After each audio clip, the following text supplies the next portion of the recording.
అమూల్యమైన సమయాన్ని మన జీవితాల్లో దేవుడు అనుగ్రహించాడు. ಕರ್ತನ ಕೃಪೆಯಿಂದ ನಾವು ಪ್ರಾರ್ಥಿಸಿದ ಹಾಗೆ ಈ ಅಮೂಲ್ಯ ಸಮಯವನ್ನು ದಿನವನ್ನು ಕರ್ತನು ಕೊಟ್ಟಿದ್ದಾನೆ. దేవుడు తన ఆత్మరూపిగా మన మధ్య ఆశీనులై ఉండి ಕರ್ತನು ಆತ್ಮ ಸ್ವರೂಪನಾಗಿ ನಮ್ಮ ಮಧ್ಯದಲ್ಲಿ ಆಸೀನರೂಢನಾಗಿದ್ದಾನೆ. తన దాసులను బలపరిచి ಮತ್ತು ತನ್ನ ದಾಸನನ್ನು ಬಲಪಡಿಸಿ తన రక్షణ సాక్ష్యాన్ని ಮತ್ತು ಅವರ ರಕ್ಷಣೆ ಸಾಕ್ಷ್ಯವನ್ನು తన సేవా సాక్ష్యాన్ని ಅವರ ಸೇವಾ ಜೀವಿತದ ಸಾಕ್ಷ್ಯವನ್ನು చక్కగా మన మధ్య వివరించి ఉన్నాడు. ಮತ್ತು ನಮ್ಮ ಮಧ್ಯದಲ್ಲಿ ಅವರು ವಿವರವಾಗಿ ಹೇಳಿದ್ದಾರೆ. దేవుని చిత్తానికి లోబడినప్పుడు ದೇವರ ಚಿತ್ತಕ್ಕೆ ನಾವು ಒಳಪಡುವಾಗ మరి దేవుడు ఎలాగ బలపరిచి తన దాసుని వాడుకుంటున్నాడో యవన కాలంలో ಮತ್ತು ಯವನಸ್ಥನಾಗಿರುವ ದಾಸನನ್ನು ಯಾವ ರೀತಿಯಲ್ಲಿ ಕರ್ತನು ಉಪಯೋಗಿಸ್ತಾರೇನೋ దేవుడు మనతో తేటగా మాట్లాడాడు. ಕರ್ತನು ನಮ್ಮೊಂದಿಗೆ ಸೂಟಿಯಾಗಿ ಮಾತಾಡಿದ್ದಾನೆ. తన వాక్యానికి మనం ఎప్పుడైతే లోబడతామో ಕರ್ತನ ವಾಕ್ಯಕ್ಕೆ ನಾವು ಒಳಪಡುವಾಗ ఆయన మనం బలపరిచి వాడుకునేవాడుగా ఉంటాడు. ಮತ್ತು ನಮ್ಮನ್ನು ಕರ್ತನು ಬಲಪಡಿಸಿ ಉಪಯೋಗಿಸಿಕೊಳ್ತಾ ಇರ್ತಾನೆ. తన యవన కాలంలోనే ప్రభువుని నమ్ముకున్నాడు. ತನ್ನ ಯವನ ವಯಸ್ಸಿನಲ್ಲೇ ಕರ್ತನನ್ನು ನಂಬಿಕೊಂಡಿದ್ದಾರೆ. సహవాసంలో కొనసాగుతుండగా ಮತ್ತು ಆ ಸಂಘ ಸಹವಾಸದಲ್ಲಿ ಅವರು ಮುಂದುವರಿತಾ ಇರುವಾಗ మరి అనేక పరిస్థితులు గుండా ఆయన వెళుతూ ಬಹಳ ಪರಿಸ್ಥಿತಿಯಲ್ಲಿ ಆ ಸಹೋದರನು ಹೋಗ್ತಾ ಇರುವಾಗಲೂ ಕೂಡ తన జీవితంలో దేవుని చిత్తానికి లోబడ్డాడు. ಕರ್ತನ ಚಿತ್ತಕ್ಕೆ ಅವರು ಒಳಪಟ್ಟಿದ್ದಾರೆ. చూడండి, ఒక పక్కన గవర్నమెంట్ జాబ్ కూడా వచ్చింది. ಒಂದು ಕಡೆಗೆ ನೋಡ್ಬೇಕಾದ್ರೆ ಸಹೋದರರಿಗೆ ಅವರು ಗವರ್ಮೆಂಟ್ ಜಾಬ್ ಕೂಡ ಬಂದಿದೆ. కుటుంబం చాలా దీన స్థితిలో ఉంది. ಅವರ ಕುಟುಂಬ ಒಂದು ದೀನ ಸ್ಥಿತಿಯಲ್ಲಿ ಅವರ ಕುಟುಂಬ ಇದೆ. One of the responsibility person గా ఉన్నాడు అబ్బాయి. ಮತ್ತು ಆ ಕುಟುಂಬಕ್ಕೆ ಅವರು ಬಹಳ ಹೊಣೆ ಭಾರವನ್ನು ಇರುವ ಸಹೋದರರು. అయితే విశ్వాసమున కర్త దాన్ని కొనసాగించేవాడైన యేసు వైపు చూశాడు. ಆದರೆ ವಿಶ್ವಾಸಕ್ಕೆ ಕರ್ತನು ಅದನ್ನು ಕಡೆಗಣಿಸುವ ಮಾತನಾಗಿರುವ ಯೇಸು ಕರ್ತನ ಮೇಲೆ ಅವರು ವಿಶ್ವಾಸ ಇಟ್ಟು ಮುಂದೆ ಬಂದಿದ್ದಾರೆ. దేవుడు మనందరితో మాట్లాడాడు. ಕರ್ತನು ನಮ್ಮ ಎಲ್ಲರೊಂದಿಗೆ ಮಾತಾಡಿದ್ದಾನೆ. నా కొరకు తన అమూల్యమైన ప్రాణాన్ని దారిపోసిన దేవుని కంటే ఇది గొప్ప కాదనుకున్నాడు. ಮತ್ತು ನಮಗೋಸ್ಕರ ಕರ್ತನು ತನ್ನ ಪ್ರಾಣವನ್ನೇ ಕೊಟ್ಟಿರುವಾಗ ಇದೆಲ್ಲವೂ ಲೆಕ್ಕಕ್ಕೆ ಬರುವುದಿಲ್ಲ ಎಂದು ಅವರು ಭಾವಿಸಿದ್ದಾರೆ. మోషే జీవితం గురించి కూడా మీరు చాలా సార్లు విన్నారు. ಮತ್ತು ಮೋಶೆಯ ಜೀವಿತದ ಕುರಿತಾಗಿ ನೀವು ಬಹಳ ಸತಿ ಕೇಳಿದ್ದೀರಿ. అతడు పెద్దవాడైనప్పుడు విశ్వాసాన్ని బట్టి ఎలాంటి తీర్మానం చేసుకున్నాడో హెబ్రీయులకు రాసిన పత్రికలో మనం చూస్తాం. ಮತ್ತು ಇಬ್ರಿಯರಿಗೆ ಬರೆದ ಪತ್ರಿಕೆಯಲ್ಲಿ ಆತನು ದೊಡ್ಡ ವಯಸ್ಸಿಗೆ ಬಂದಿರುವಾಗ ಎಂತ ತೀರ್ಮಾನವನ್ನು ಮೋಶೆ ಮಾಡಿದ ನಮಗೆಲ್ಲರಿಗೂ ಗೊತ್ತಿದೆ. చాలా సవాలుతో కూడిన తీర్మానం అది. ಮತ್ತು ಬಹಳ ಕಷ್ಟಕರವಾದ ಸವಾಲಿನಿಂದ ಕೂಡಿರುವ ತೀರ್ಮಾನ ಅದು. చాలా సమర్పణతో కూడిన తీర్మానం. ಅದರಲ್ಲಿ ಬಹಳ ಸಮರ್ಪಣೆ ಇರ್ತದೆ. అల్పకాల పాప భోగం అనిపించుట కంటే ಮತ್ತು ಅಲ್ಪಕಾಲ ಒಂದು ಪಾಪ ಭೋಗಗಳನ್ನು ಅದರಲ್ಲಿ ಅನುಭವಿಸುವುದಕ್ಕಿಂತ ಹೆಚ್ಚಾಗಿ నా ప్రియమైన సోదరి సోదరులారా ಮತ್ತು ನನ್ನ ಸಹೋದರ ಸಹೋದರಿಗೆ ఈ లోకంలో ఉన్నదంతా కూడా అల్పకాలం. ಈ ಲೋಕದಲ್ಲಿರುವ ಸಂಗತಿಗಳೆಲ್ಲ ಸ್ವಲ್ಪ ಕಾಲವೇ, అశాశ్వతమైన కాలం. ಶಾಶ್ವತವಾಗಿ ಯಾವುದು ಇರುವುದಿಲ್ಲ. ఈ లోకము దాని నటున గతించిపోయింది అన్నాడు. ಈ ಲೋಕವು ಅದರ ಮರ್ಯಾದೆಯು ಗತಿಸಿ ಹೋಗುವಂತದ್ದಾಗಿರ್ತದೆ. ఈ లోకము దాని ఆశలు గతించిపోతాయి అన్నాడు. ఈ లోಕ ಮತ್ತು ಅದರ ಆಶೆಗಳು ಗತಿಸಿ ಹೋಗುವಂತವು. అయితే దేవుని చిత్తం జరిగించేవాడు, ಆದ್ರೆ ಕರ್ತನ ಚಿತ್ತವನ್ನು ಮಾಡುವಂತವರೇ నిరంతరము నిలిచినాను. ಅವರು ನಿರಂತರವೂ ಇರ್ತಾರೆ. దేవుడు మనతో అందరితో మాట్లాడాడు. ಕರ್ತನು ನಮ್ಮ ಎಲ್ಲರೊಂದಿಗೂ ಮಾತಾಡಿದ. దేవుని చిత్తం ఎక్కడ మనకు బయలుపరచబడతా చెప్పండి. ಕರ್ತನ ಚಿತ್ತ ನಮ್ಗೆ ಎಲ್ಲಿ ಬಯಲುಪಡಿಸಲ್ಪಡುತ್ತದೆ ಅಂತಂದ್ರೆ 66 గ్రంథాలు మనకు దివ్య గ్రంథాలు ఇచ్చారు. ಮತ್ತು ಈ ಪರಿಶುದ್ಧ ಗ್ರಂಥಗಳಿರುವ 66 ಪುಸ್ತಕಗಳಲ್ಲೇ దీన్ని పక్కన పెట్టి ಇದನ್ನು ಪಕ್ಕಕ್ಕೆ ಇಡುವುದಾದ್ರೆ మనం దేవుని చిత్తాన్ని తెలుసుకోవడం చాలా కష్టం. ದೇವರ ಚಿತ್ತವನ್ನು ತಿಳಿಲಿಕ್ಕೆ ಆಗುವುದಿಲ್ಲ. దీన్ని ఎంతగా గౌరవిస్తావో, ಇದನ್ನು ಎಷ್ಟಾಗಿ ನಾವು ಗೌರವಿಸ್ತೇವೋ, ఎంతగా ధ్యానిస్తావో, ಎಷ್ಟಾಗಿ ಧ್ಯಾನ ಮಾಡ್ತೇವೋ దేవుడు మనతో మాట్లాడేవాడుగా ఉంటాడు. ದೇವರು ನಮ್ಮೊಂದಿಗೆ ಮಾತಾಡುವನಾಗಿರ್ತಾನೆ. దేవుడు మాట్లాడితే మనం తీసేవారిని ఉండలేం. ಮತ್ತು ಕರ್ತನು ಮಾತಾಡುವಾಗ ನಾವು ಹಿಂದೆ ಹೋಗ್ಲಿಕ್ಕೆ ಆಗುದಿಲ್ಲ. ఆలోచిద్దాం ಮತ್ತು ನಾವು ಆಲೋಚನೆ ಮಾಡೋಣ. అల్పకాల పాప భోగం అనిపించుట కంటే ಮತ್ತು ಸ್ವಲ್ಪ ಕಾಲ ಪಾಪ ಭೋಗವನ್ನು ಅನುಭವಿಸುವುದಕ್ಕಿಂತ ಹೆಚ್ಚಾಗಿ నా దేవుని ప్రజలతో నిందను అనుభవించటం, శ్రమ అనుభవించటం నాకు మేలు అని అన్నాడు. ಕರ್ತನ ಪ್ರಜೆಗಳೊಂದಿಗೆ ನಿಂದೆಯನ್ನು ಶ್ರಮೆಯನ್ನು ಅನುಭವಿಸುವುದು ಮೇಲು ಎಂದು ತೀರ್ಮಾನ ಮಾಡಿದ. ప్రియులారా, మాటలు చెప్పడం చాలా తేలికే. ಅದು ನಾವು ಮಾತಿನ ಮೂಲಕ ಹೇಳುವುದು ಬಹಳ ಸುಲಭ. అది మన జీవితంలో నెరవేర్చడం చాలా కష్టం. ಮತ್ತು ನಮ್ಮ ಜೀವಿತದಲ್ಲಿ ಹಾಗೆ ಮಾಡುವಂತದ್ದು ಬಹಳ ಕಠಿಣಕರ. దేవుడు కూడా మన కొరకు పరలోకాన్ని విడిచిపెట్టి, అది విడిచిపెట్టి కూడని భాగ్యమని ఆయన ఎంచుకోక ఆయన విడిచిపెట్టి మన కొరకు సిలువలో తన ప్రాణాన్ని ధారపోశాడు. ಮತ್ತು ಕರ್ತನು ನಮ್ಮೆಲ್ಲರಿಗೋಸ್ಕರ ಆ ಪರಲೋಕದ ಭಾಗ್ಯವನ್ನು ಬಿಟ್ಟು ನಮಗೋಸ್ಕರ ಕಲ್ವರಿ ಶಿಲುಬೆಯ ಮೇಲೆ ತನ್ನ ಪ್ರಾಣವನ್ನೇ ಕೊಟ್ಟಿದ್ದಾನೆ. ఆ త్యాగం ముందు మనం ఏమిచ్చినా కూడా రుణం తీరనే తీరదు. ಮತ್ತು ಅಂತ ತ್ಯಾಗದ ಮುಂದೆ ನಾವು ಎಷ್ಟಾಗಿ ಕೊಟ್ಟರು ಕೂಡ ನಮ್ಮ ಋಣ ತೀರುವುದಿಲ್ಲ. 49వ కీర్తనలో ఉంది కదండి, వారి ప్రాణ విమోచన ధనము ಬಹು గొప్పది అని. ಅವರ ಪ್ರಾಣದ ವಿಮೋಚನೆಯ ಧನವು ಬಹಳ ಶ್ರೇಷ್ಠವಾದದ್ದು ಎಂದು 49ನೇ ಕೀರ್ತನೆಯಲ್ಲಿ ಬಹು గొప్పది. ಅದು ಬಹಳ ಶ್ರೇಷ್ಠವಾದದ್ದು. మన కొరకు ప్రాణదానం చేసిన ఆ విలువ, ఆ ధనం చాలా గొప్పది. ಮತ್ತು ಆ ಧನ ಒಂದು ಬಹಳ ಶ್ರೇಷ್ಠವಾದದ್ದು, ದೊಡ್ಡದು. అది ఎన్నడూ తీర్చలేదు. ಅದು ಯಾವತ್ತೂ ತೀರ್ಸ್ಲಿಕ್ಕೆ ಆಗುದಿಲ್ಲ. పేతురు అన్నాడు అమూల్యమైన రక్తం అన్నాడు. ಮತ್ತು ಪೇತ್ರನು ಹೇಳ್ತಾ ಇದ್ದಾನೆ, ಅದೊಂದು ಅಮೂಲ್ಯವಾದ ರಕ್ತ, నిర్దోషమైన రక్తం, ನಿರ್ದೋಷವಾದ ರಕ್ತ, గొర్రె పిల్ల వంటి క్రీస్తు రక్తం ಮತ್ತು ಕುರಿಮರಿ ಅಂತಿರುವ ಕ್ರಿಸ್ತನ ರಕ್ತ నిన్ను నన్ను విమోచించాడు. ಮತ್ತು నన్నನ್ನು నిన్నನ್ನು ವಿಮೋಚಿಸಿದ್ದಾನೆ. యవన కాలంలో ఉన్న బిడ్డలారా, ಮತ್ತು ಯವನ ವಯಸ್ಸಿನಲ್ಲಿರುವ ಸಹೋದರ ಸಹೋದರಿಯರೇ, తల్లిలారా, ತಾಯಿಗಳೇ, దేవుని వాక్యాన్ని మనం ఆయన చిత్తాన్ని మనం లోబడే వారంగా ఉన్నాం. ಮತ್ತು ಕರ್ತನ ಚಿತ್ತಕ್ಕೆ ನಾವು ಭಯಭಕ್ತಿಯಿಂದ ಒಳಪಡುವವರಾಗಿರಬೇಕು. దేవుని మహాకృపను బట్టి ಕರ್ತನ ಮಹಾಕೃಪೆಯಿಂದ మీతో కలిసి ಮತ್ತು ನಿಮ್ಮೆಲ್ಲರೊಂದಿಗೂ ఇలాగ సహవాసం చేయటానికి ಮತ್ತು ಈ ರೀತಿ ಸಹವಾಸ ಮಾಡ್ಲಿಕ್ಕೆ దేవుడైన నాకు కూడా ఈ కృప అనుగ్రహించాను. ಮತ್ತು ಕರ್ತನು ನನಗೆ ಈ ಕೃಪೆಯನ್ನು ಅನುಗ್ರಹಿಸಿದ್ದಾನೆ. నన్ను ప్రేమతో ఆహ్వానించి ನನ್ನನ್ನು ಪ್ರೀತಿಯಿಂದ ಆಹ್ವಾನ ಮಾಡಿರುವ మీతో కలిసి నేను కూడా ಮತ್ತು ನಿಮ್ಮೆಲ್ಲರೊಂದಿಗೆ ನಾನು సహవాసం చేయటానికి, ಸಹವಾಸ ಮಾಡ್ಲಿಕ್ಕೆ మరి మీ అందరికి కూడా స్థానిక సంఘం అంతటికి, పెద్దలకు, పరిచారకులకు, చేరి వచ్చిన సోదరి సోదరులందరికీ కూడా నా ప్రేమ వందనాలు తెలియజేసుకుంటాను. ಮತ್ತು ಸೇರಿ ಬಂದಿರುವ ನಿಮ್ಮೆಲ್ಲರಿಗೂ, ಸ್ಥಾನಿಕವಾಗಿರುವ ಸಭಾ ಹಿರಿಯರಿಗೂ ಮತ್ತು ಎಲ್ಲರಿಗೂ ವಂದನೆಗಳನ್ನು ತಿಳಿಸ್ತಾ ಇದ್ದೇನೆ. చక్కగా యవనస్తులైన వారందరూ కూడా చక్కగా ఉపయోగపడతా ఉన్నారు. ಮತ್ತು ಇಲ್ಲಿರುವ ಯವನಸ್ಥರು ಅವರು ಬಹಳವಾಗಿ ಉಪಯುಕ್ತರಾಗಿ ಸೇವೆಯಲ್ಲಿದ್ದಾರೆ. సహోదరుడు చెప్పాడు, ಸಹೋದರನು ಹೇಳಿರುವ ಪ್ರಕಾರ యవ్వన కాలమున కాడి మోయిట నరునికి మేలే. ಯವನ ವಯಸ್ಸಿನಲ್ಲಿ ಕರ್ತನ ನೊಗವನ್ನು ಹೊರುವಂತದ್ದು ಶ್ರೇಷ್ಠವಾದದ್ದು. నా కాడి సులువు, ಮತ್ತು ನನ್ನ ನೊಗ ಸುಲಭವಾಗಿದೆ, నా భారము తేలికంటే, ನನ್ನ ಭಾರ ಹಗುರವಾದದ್ದು. నా యొద్దకు రండి, ಅದಕ್ಕೋಸ್ಕರ ನನ್ನ ಬಳಿಗೆ ಬನ್ರಿ, నా యొద్ద నేర్చుకోండి, ಮತ್ತು ನನ್ನಲ್ಲಿ ಕಲಿಯಿರಿ, నా కాడి ఎత్తుకోండి. ಮತ್ತು ನನ್ನ ನೊಗವನ್ನು ನೀವು ಹೊರ್ರಿ. కానీ ప్రభు మాటకు మనం లోబడి మన జీవితంలో ఆయన చిత్తాన్ని నెరవేర్చే వారంగా ఉన్నాం. ಮತ್ತು ಅದಕ್ಕೋಸ್ಕರ ಕರ್ತನ ಮಾತುಗಳನ್ನು ಕೇಳಿ ಕರ್ತನ ಚಿತ್ತವನ್ನು ನೆರವೇರಿಸುವರಾಗಿರೋಣ. అలాగే సంసోను, ಮತ್ತು ಅದೇ ರೀತಿಯಲ್ಲಿ ಸಂಸೋನನ ಕುರಿತಾಗಿ ನಾವು ಧ್ಯಾನ ಮಾಡಿದ್ದೇವೆ. చక్కగా మనం ధ్యానం చేశాం. ನಾವು ಈ తన యవ్వన బలాన్ని ತನ್ನ ಯವನ ಬಲವನ್ನೆಲ್ಲ దేవుడికి సమర్పించాడు. ಮತ್ತು ಕರ್ತನಿಗೆ ಸಮರ್ಪಿಸಿದ್ದಾನೆ. కొన్ని లోపాలు ఉన్నాయి కానీ ಆತನಲ್ಲಿ ಕೆಲವು ಲೋಪದೋಷಗಳು ಇದ್ರೂ ಕೂಡ మళ్ళా పశ్చాత్తాపడ్డాడు. ಆದ್ರೆ ಪಶ್ಚಾತ್ತಾಪವನ್ನು ಪಟ್ಟಿದ್ದಾನೆ. ప్రభువును ఆ పాదాలు పట్టుకున్నాడు. చివరి ಕರ್ತನ ಪಾದಗಳನ್ನು ಕಡೆದಾಗಿ ಹಿಡ್ಕೊಂಡಿದ್ದಾನೆ. 200 ఆత్మశక్తిని ఇచ్చాడు దేవుడు. ಮತ್ತು 2ರಷ್ಟು ಆತ್ಮ ಬಲವನ್ನು ಹೊಂದಿಕೊಂಡಿದ್ದಾನೆ.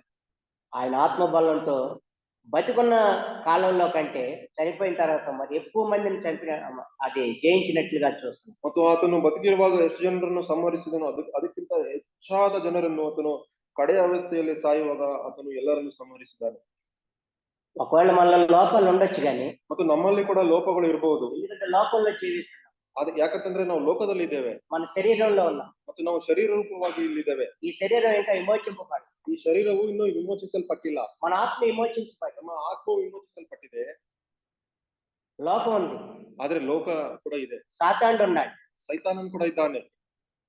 మన జీవిత యాత్రలో లోటుపాట్లు ఉండొచ్చు. ಮತ್ತು ನಮ್ಮ ಜೀವಿತ ಯಾತ್ರೆಯಲ್ಲಿ ಮತ್ತು ಕೆಲವು ಲೋಪಗಳು ಇರಬಹುದು. కానీ దేవుని వాక్యం చెప్తుంది, ಆದ್ರೆ ಕರ್ತನ ವಾಕ್ಯ ಹೇಳ್ತಾ ಇದೆ. మొదటి యోహాను పత్రిక 1:9 ఉంది. అందరికి 1 ಯೋಹಾನ 1:19 ವಚನದಲ್ಲಿ ಈ ರೀತಿಯಲ್ಲಿದೆ. మీ అందరికి తెలుసు. ಇದೆಲ್ಲವೂ ನಿಮ್ಗೆ ಗೊತ್ತಿದೆ. మన పాపములను ಮತ್ತು ನಮ್ಮ ಪಾಪಗಳನ್ನು మనం ఒప్పుకొని ನಾವು ಒಪ್ಪಿಕೊಳ್ಳುವುದಾದ್ರೆ ఆయన నమ్మదగిన వాడు, ನಂಬಿಗಸ್ತನಾಗಿದ್ದಾನೆ, ఆయన నీతిమంతుడు కనుక ಆತನು ನೀತಿವಂತನಾಗಿರುವ ಕಾರಣ మనల్ని విడిచిపెట్టడు. ನಮ್ಮನ್ನು ಕೈ ಬಿಡುವುದಿಲ್ಲ. మన పాపములన్నిటినీ క్షమించి ನಮ್ಮ ಎಲ್ಲ ಪಾಪಗಳನ್ನು ಕ್ಷಮಿಸಿ సమస్త దుర్నీతి నుండి ನಮ್ಮನ್ನು ಎಲ್ಲಾ ದುರ್ನೀತಿಯಿಂದ ತಪ್ಪಿಸ್ತಾ ಇದ್ದಾನೆ. మనల్ని పవిత్రపరుస్తాడు. ಅದನ್ನು ಪವಿತ್ರ ಮಾಡ್ತಾ ಇದ್ದಾನೆ. ఎప్పుడు? ಯಾವಾಗ ಮಾಡ್ತಾನೆ ಅಂತಂದ್ರೆ, సంసోను వాళ్ళు ఒప్పుకున్నప్పుడు. ಸಂಸೋನನ ಹಾಗೆ ನಮ್ಮ ಪಾಪಗಳನ್ನು ಒಪ್ಪಿಕೊಳ್ಳುವಾಗ. కప్పుకుంటే క్షమాపణ లేదండి సహోదరుడా, కప్పుకుంటే క్షమాపణ లేదు. ಒಂದ್ ವೇಳೆ ನಮ್ಮ ಪಾಪಗಳನ್ನು ಮುಚ್ಚಿಡುವುದಾದ್ರೆ ನಿಮ್ಗೆ ಕ್ಷಮಾಪಣೆ ಇಲ್ಲ. ఒప్పుకుంటే క్షమిస్తాడు. ಆದ್ರೆ ಒಪ್ಪಿಕೊಳ್ಳುವುದಾದ್ರೆ బలమైన సాధనంగా వాడుకుంటాడు. ಬಲವಾದ ಸಾಧನವಾಗಿ ಆತನು ಉಪಯೋಗಿಸಿಕೊಳ್ತಾನೆ. ప్రతి దినం కూడా దేవుని వాక్యం ఎదుట మనం సరి చేసుకుంటా ఉండాలి. ಅದಕ್ಕೋಸ್ಕರ ಪ್ರತಿದಿನ ದೇವರ ವಾಕ್ಯದಿಂದ ನಮ್ಮನ್ನು ನಾವು ಸರಿಪಡಿಸಿಕೊಳ್ತಾ ಇರ್ತೇವೆ. ఇది అర్థం వల్లే మనల్ని దిద్దేదిగా ఉంది. ಮತ್ತು ಇದು ಕನ್ನಡಿ ಅಂತೆ ನಮ್ಮನ್ನು ಸರಿಪಡಿಸುವಂತದ್ದು. ఈ రోజు మాట్లాడిన మాటలన్నిటిలో మనం అర్థంలాగా దేవుని వాక్యంలో చూసుకొని మనం దిద్దుకునే వారంగా ఉండాలి. ಮತ್ತು ಈಗ ಹೇಳಲ್ಪಟ್ಟಿರುವ ವಾಕ್ಯಗಳನ್ನು ಅದು ಕನ್ನಡಿಯಂತೆ ನಾವು ನೋಡ್ಕೊಂಡು ನಮ್ಮನ್ನು ನಾವು ಸರಿಪಡಿಸಿಕೊಂಡವರಾಗಿರೋಣ. నేను కొద్ది మాటలు ఫిలిప్పీ పత్రికలో నుండి నేను జ్ఞాపకం చేసి తర్వాత సమయాన్ని దేవుని సేవకుడికి అప్పగిస్తాను. ಮತ್ತು ನಾನು ಸ್ವಲ್ಪ ಹೊತ್ತು దేవుడు ಬರೆದ ಪತ್ರಿಕೆಯಲ್ಲಿ ಸ್ವಲ್ಪ ಧ್ಯಾನ ಮಾಡೋಣ. 4వ అధ్యాయము 4వ వచనం మీద 4ನೇ ಅಧ್ಯಾಯ 4ನೇ ವಚನ. దేవుడు నాకు ఇచ్చిన కొన్ని తలంపులు మీతో పంచుకొని యవనస్తులైన మీతో ಕೆಲವು తగిన సమయాన్ని దేవుని సేవకుడికి మనం అప్పగిస్తాం. ಸ್ವಲ್ಪ ವಾಕ್ಯ ಧ್ಯಾನ మనందరికి తెలిసిన వాక్యమే 4:4.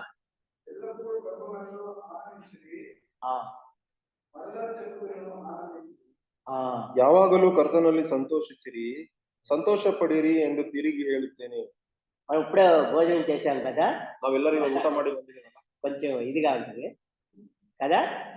Rejoice in the Lord always, and again I say rejoice. Rejoice in the Lord always, and again I say rejoice. Rejoice, rejoice, and again I say rejoice. Rejoice, rejoice, and again I say rejoice. Rejoice in the Lord always, and again I say rejoice. Rejoice. మన ఆనందం ఎవరిలోనా? ನಮ್ಮ ಸಂತೋಷ ಯಾರಲ್ಲಿದೆ? మన ప్రభు అయిన యేసు క్రీస్తులోనే ఆనందం. ಮತ್ತು ನಮ್ಮ ಕರ್ತನಾಗಿರೋ ಯೇಸು ಕ್ರಿಸ್ತನಲ್ಲೇ ಸಂತೋಷವಿದೆ. లోకంలో ఏ ఆనందం లేదు. ಲೋಕದಲ್ಲಿ ಯಾವ ಆನಂದ ಇರುವುದಿಲ್ಲ. ఉందనుకుంటున్నారు. ಒಂದ್ ವೇಳೆ ಅವರು ಅನ್ಕೋಬಹುದು ಇದೆ ಅಂತ ಹೇಳಿ, అది అశాశ్వతమైనది, ಅದು ಶಾಶ್ವತವಾದದ್ದಲ್ಲ. ప్రభువులు ఇచ్చే ఆనందం, ಆದ್ರೆ ಕರ್ತನು ಕೊಡುವ ಆನಂದ అది ఎంత అంత అని చెప్పలేము. ಅದು ಎಷ್ಟಂತ ನಾವು ಅದನ್ನು ಹೇಳಕ್ ಆಗೋದಿಲ್ಲ. పేతురు ఏమన్నాడు? చెప్పనాశక్యమైన సంతోషం, మహిమాయుక్తమైన ఆనందం అన్నాడు. Unspeakable Joy. ఎవరిలో? అన్స్పీకబుల్ జాయ్ లో వరల్డ్ లేదు, లోకంలో లేదు. ఎవరిలో ఉంది? అనుభవించి చెప్తున్నాడు ఈ భక్తుడు. 4:4 ప్రభునందు ఆనందించుడి, ఎల్లప్పుడూ ప్రభునందు ఆనందించుడి, మరలా చెప్పుదును ఆనందించు. పౌలుకి ఎవరిలో ఆనందం జరిగిందంట? పౌలನಿಗೆ ಯಾರಲ್ಲಿ ಆ ಸಂತೋಷ ಸಿಗ್ತಾ ಇದೆ?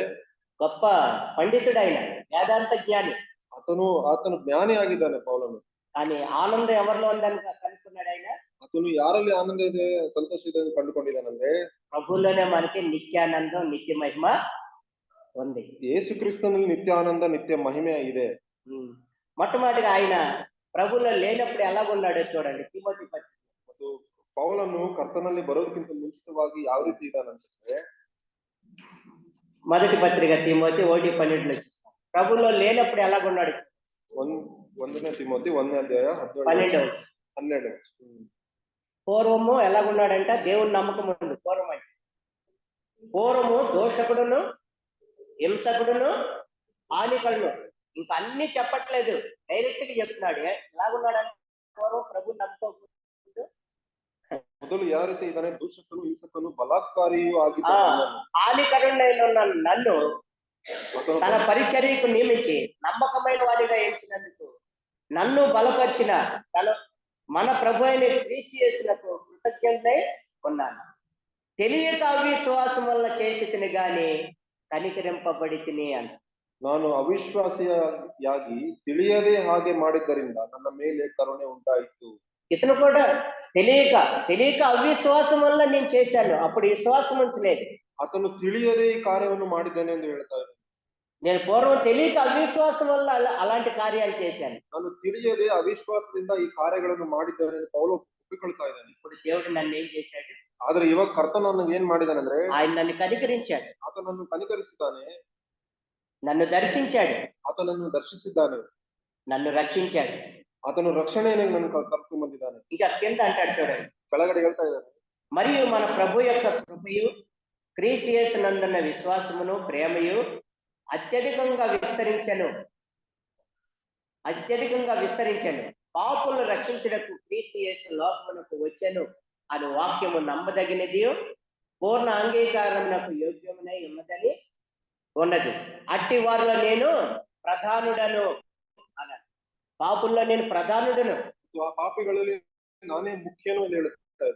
అది నా కొరకు పాపులను రక్షించడానికి, పాపినైన నన్ను రక్షించడానికి, దేవుడు నన్ను కరుణించడానికి, పరలోకాన్ని విడిచిపెట్టి దేవుడు భూలోకానికి, ఆయన ఈ లోకానికి వచ్చాడు. ಮತ್ತು ಅಂತ ಪಾಪಿಯಾಗಿರುವ ನನ್ನನ್ನು ಆತನು ರಕ್ಷಿಸುವುದಕ್ಕೆ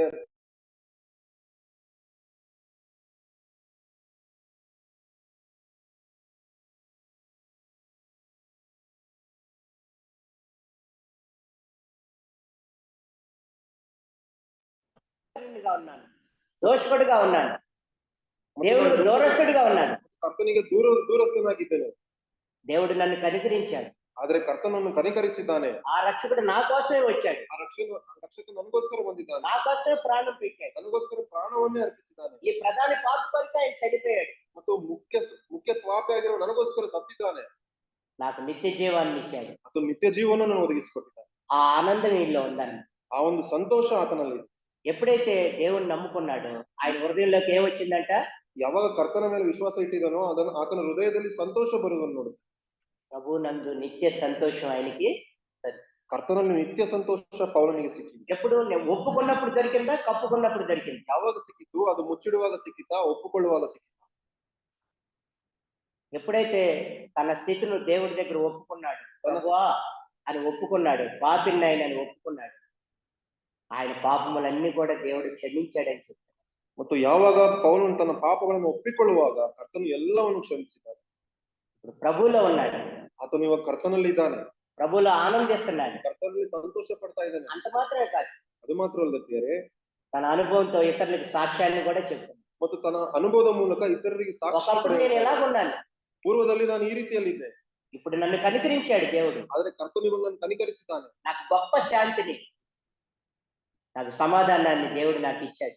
ಮತ್ತೆ ನನಗೆ ದೊಡ್ಡ ಶಾಂತಿಯನ್ನು ಸಮಾಧಾನವನ್ನು ಕರ್ತನು ನನಗೆ ಕೊಟ್ಟಿದ್ದಾನೆ. నేను కనుక ఎల్లప్పుడూ ప్రభువునందే ఆనందిస్తాను. ಅದಕ್ಕೋಸ್ಕರ ನಾನು ಯಾವಾಗಲೂ ಕರ್ತನಲ್ಲಿ ಸಂತೋಷ ಪಡ್ತೇನೆ. అనుభవంతో చెప్తున్నాడు, ಅದನ್ನು ಅನುಭವ ಪೂರ್ವಕವಾಗಿ ಹೇಳ್ತಾ ಇದ್ದಾನೆ.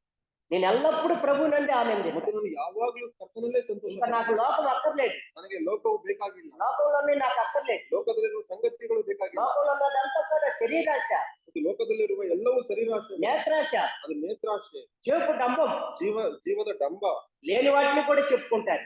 ಮತ್ತು ಅದು ಇಲ್ಲದೆ ಇರುವುದು ಕೂಡ ಹೇಳ್ತದೆ. అది తండ్రి వల్ల పుట్టినవి కానే, ಅದು ಕರ್ತನಿಂದ ಹುಟ್ಟಿರುವುದು ಅಲ್ಲವೇ ಅಲ್ಲ. లోకము దాని అట్లా గతించిపోయింది, ಲೋಕವು ಅದರ ಮರ್ಯಾದೆಯು ಗತಿಸಿ ಹೋಗುವಂತದೆ. లోకము దాని ఆశ గతించిపోయింది. ಲೋಕವು ಅದರಲ್ಲಿರುವ ಆಶೆಯು ಗತಿಸಿ ಹೋಗುವಂತದೆ. దేవుని చిత్తం జరిగించేవాడు ಆದ್ರೆ ಕರ್ತನ ಚಿತ್ತವನ್ನು ಮಾಡುವಂತವನು నిరంతరం నిలుస్తాడు. ನಿತ್ಯ ನಿರಂತರಕ್ಕೂ ಆತನು ಇರ್ತಾನೆ. దేవుని చిత్తానికి లోబడ్డాడు. ಕರ್ತನ ಚಿತ್ತಕ್ಕೆ ಒಳಪಟ್ಟಿದ್ದಾನೆ. నీవే నా ప్రభువు, నాయన ನೀನೇ ನನ್ನ ಕರ್ತನು, నీవే నా రక్షకుడు, ನೀನೇ ನನ್ನ ರಕ್ಷಕನು.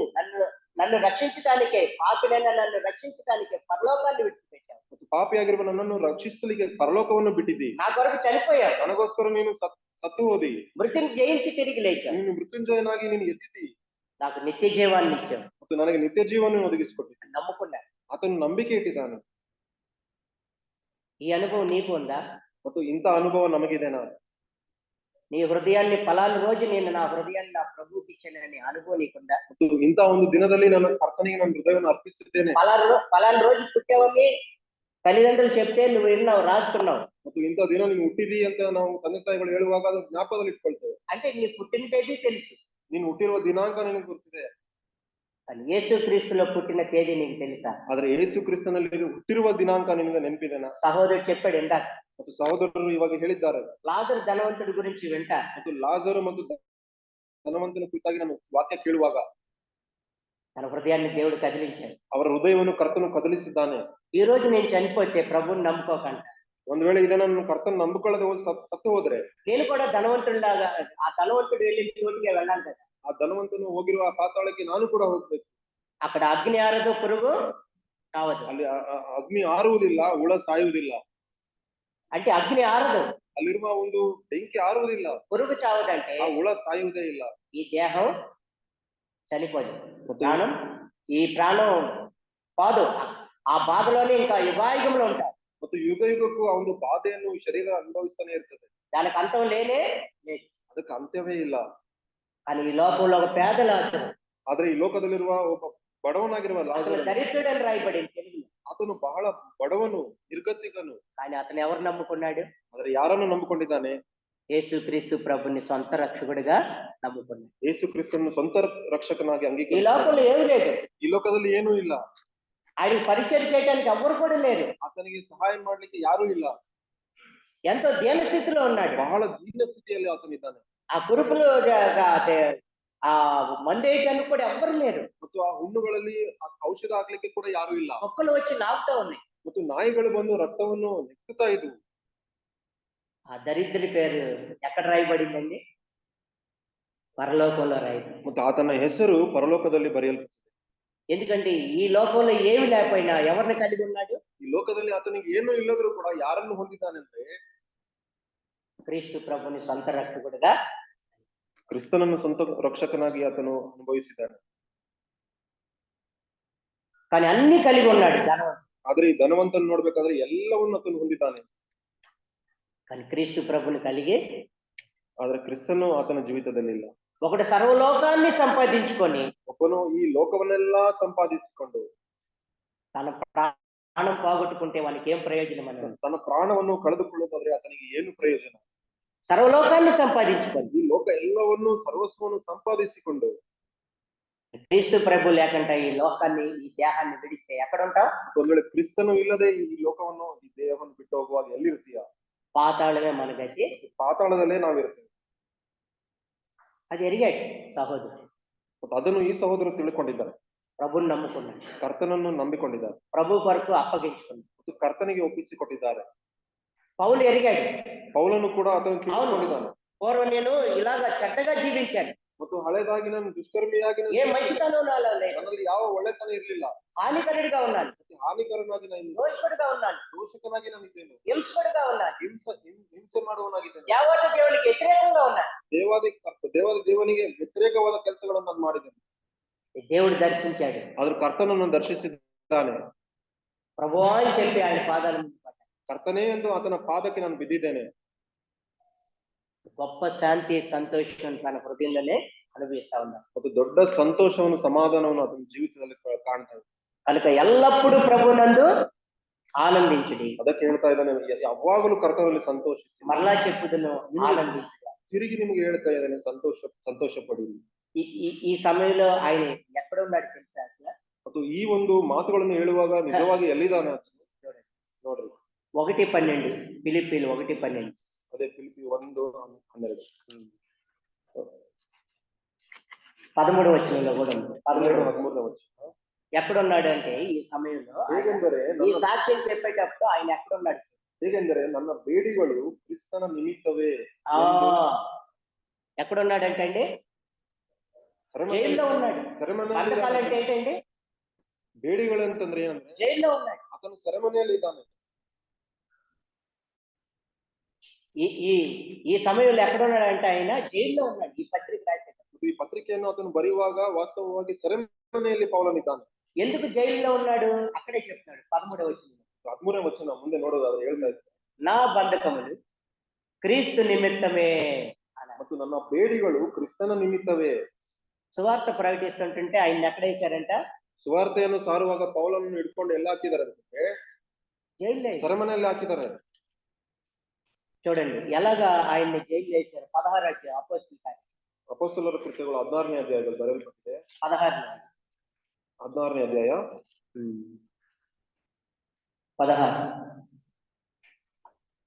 16 19 నుండి చదవండి. 19 నుండి. 19 నుంచి.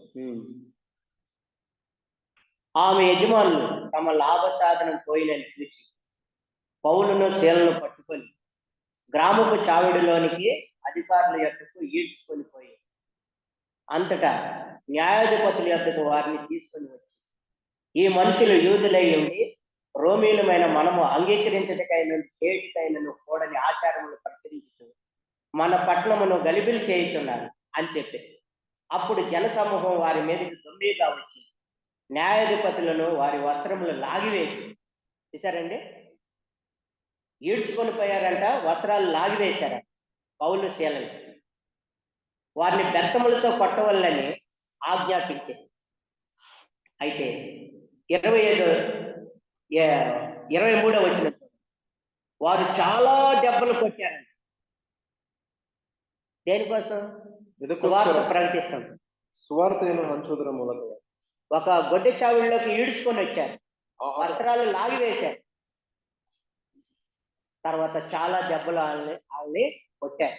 ಜನರೆಲ್ಲರೂ ಇವ್ರನ್ನ ಎಳ್ಕೊಂಡು ಹೋಗಿ ಆತನನ್ನು ವಸ್ತ್ರಹೀನರಾಗಿ ಆತನ ಒಡೆದು ಎಳ್ಕೊಂಡು ಹೋಗಿದ್ದಾರೆ. ఆ తర్వాత ఏం చేస్తారు చూడండి, చెరసాలలో వేసి భద్రంగా కనిపెట్టవాలని చెరసాల నాయకులకు ఆజ్ఞాపించారు.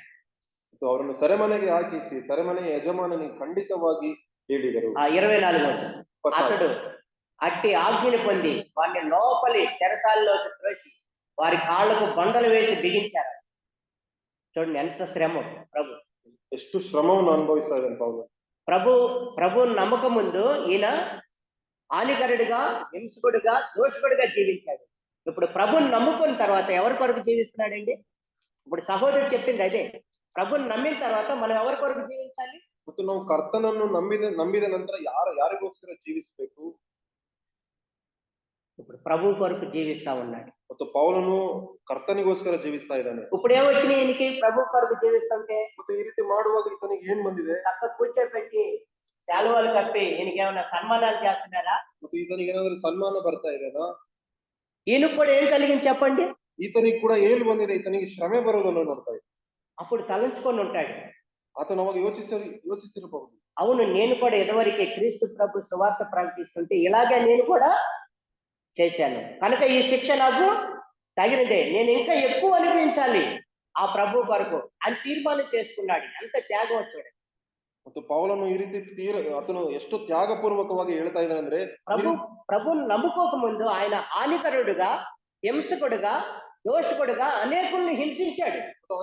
తాను అనేకరನ್ನು హింసೆ ಮಾಡುವುದನ್ನು ನೋಡ್ತಾ ಇದ್ದೇವೆ ಪೌಲನು. ఎప్పుడైతే క్రీస్తు ప్రభుని ఆయన ప్రేమను తెలుసుకొని ఆయన హృదయంలో క్రీస్తు ప్రభుని చేర్చుకున్నాడో, ಮತ್ತು ಯಾವಾಗ ಕರ್ತನನ್ನು ತನ್ನ ಹೃದಯದಲ್ಲಿ ಸೇರಿಸಿಕೊಂಡಿದ್ದಾನೋ, జీవితం చూడండి మారిపోయింది. అతನ జీవిತ ಮಾರ್ಪಾಟು ಹೊಂದುವುದನ್ನು ನೋಡ್ತಾ ಇದ್ದೇವೆ. మరి మనం ప్రభుని నమ్ముకున్న తర్వాత ಮತ್ತು ನಾವು ಕರ್ತನನ್ನು ನಂಬಿಕೊಂಡ ನಂತರ మన జీవితం మార్పును మన జీవితంలో చూపిస్తున్నావా? ಮತ್ತು ನಮ್ಮ ಜೀವಿತದಲ್ಲಿ ಮಾರ್ಪಾಟನ್ನು ತೋರಿಸ್ತಾ ಇದ್ದೇವಾ? మన మాటల్లో మార్పు ఉందా? ನಮ್ಮ ಮಾತುಗಳಲ್ಲಿ ಒಂದು ವ್ಯತ್ಯಾಸ ಇದೆನಾ? మన చూపుల్లో మార్పు ఉందా? ನಮ್ಮ ಒಂದು ನೋಟದಲ್ಲಿ ವ್ಯತ್ಯಾಸ ಇದೆನಾ? మన చేతుల్లో మార్పు ఉందా? ಮತ್ತು ನಾವು ಮಾಡುವ ಕಾರ್ಯಗಳಲ್ಲಿ ವ್ಯತ್ಯಾಸ ಇದೆನಾ? అప్పుడు హింసకుడిగా ఉన్నాడు, అతను ಮುಂಚಿತವಾಗಿ ಹಿಂಸಕನಾಗಿದ್ದಾನೆ, దూషకుడిగా ఉన్నాడు, అతను బలాత్కాರಿಯಾಗಿದ್ದಾನೆ, అంతేకాదు హానికరుడిగా కూడా ఉన్నాడు. ಮತ್ತು ಹಾನಿಯನ್ನು ಮಾಡುವ ವ್ಯಕ್ತಿ ಆತನಾಗಿದ್ದಾನೆ. ఎప్పుడైతే క్రీస్తు ప్రభుని తన హృదయంలో చేర్చుకున్నాడు, ಆದರೆ ಕ್ರಿಸ್ತನು ಆತನ ಹೃದಯದಲ್ಲಿ ಒಳಗೆ ಹೋದಾಗ మారిపోయాడు. అతను ಮಾರ್ಪಾಟು ಹೊಂದುವುದನ್ನು ನೋಡ್ತಾ ಇದ್ದಾರೆ. ఇప్పుడు కొడుతున్నారు ఆయన, ఆతను ఇವಾಗ ಹೊಡಿತಾ ಇದ್ದಾರೆ, సువార్త ప్రకటిస్తారు. అతను సువార్ತೆಯನ್ನು ಹಂಚುವಾಗ ఇందాక సహోదరుడు కూడా చెప్పాడు, గుర్తుంది కదా మీకు? చంప మీద కొట్టాడంట ఆయన, సువార్త చెప్తాడు. గుర్తుందా ఆ మాట? ಮತ್ತು ಅವರು ಸಹೋದರ ಉದಾಹರಣೆ ಹೇಳುವಾಗ ನಿಮ್ಗೆ ಗೊತ್ತಿದೆ ಅಲ್ಲ, మధ్య మధ్యలో చిన్న చిన్న కీర్తనలు వాడతాను. ఈ సంతోషము నీకు కావాలనా, ఈ సంతోషము నీకు కావాలనా, ఈ సంతోషము నీకు కావాలనా, నేడే యేసు నొద్దకు రమ్ము. ఎక్కడికి రావాలండి? ప్రభు దగ్గరికి రావాలి. ఈ చెప్పన శక్యమైన సంతోషం, ఈ మహిమాయుక్తమైన ఆనందం మనకు కావాలండి. ఆ క్రీస్తు ప్రభు దగ్గరికి రావాలి. ఈయన వచ్చాడు.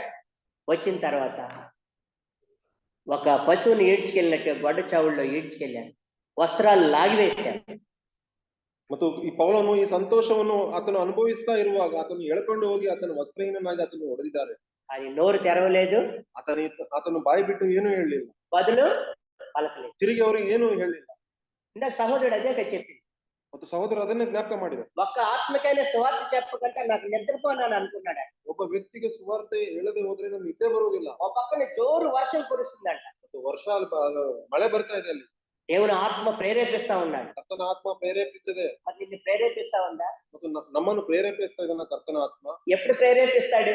ಯಾವಾಗ ಪ್ರೇರೇಪಿಸ್ತಾನಂದ್ರೆ ఈ తీసుకెళ్లి ఆదివారం చేస్తాం, మళ్ళీ ఆదివారం తీసుకెళ్లి అక్కడ పెట్టేస్తాం. మరి ఎవరు ప్రేరేపిస్తాడు ఇంకా మంది? ఆ మళ్ళీ ఆదివారం వచ్చిన తర్వాత అమ్మో చర్చికి వెళ్ళాలి ఆయన ఆరాధనకి, అమ్మో బ్లెస్సింగ్ పోయింది, మళ్ళా అది తీస్తాం. అప్పుడు తీస్తే మనకేమర్థమైంది? వారం అంతా అక్కడే ఉంటది మూల. వారం అంతా మన దేవుడు మనతో మాట్లాడు, మనం దేవుడితో మాట్లాడు. ఎలా మాట్లాడతాడు దేవుడు? కాలంలో దర్శనాలు ఇచ్చి మాట్లాడతాడా? అన్ని కూడా సంపూర్ణం చేయబడ్డాయి. 66 గ్రంథాలు. పాత నిబంధన 39 గ్రంథాలు, క్రొత్త నిబంధన 27 గ్రంథాలు. సంపూర్ణ గ్రంథం తన అమూల్యమైన ప్రాణాలు దారపోసి దేవుడు మనకి ఇది ఇచ్చాడు. గొప్ప గొప్ప భక్తులు ప్రాణాలు దారపోసారు ఈ బైబిల్ రావడానికి. ఒక కింగ్ జేమ్స్ గారు ఆయన్ని ఈ కింగ్ జేమ్స్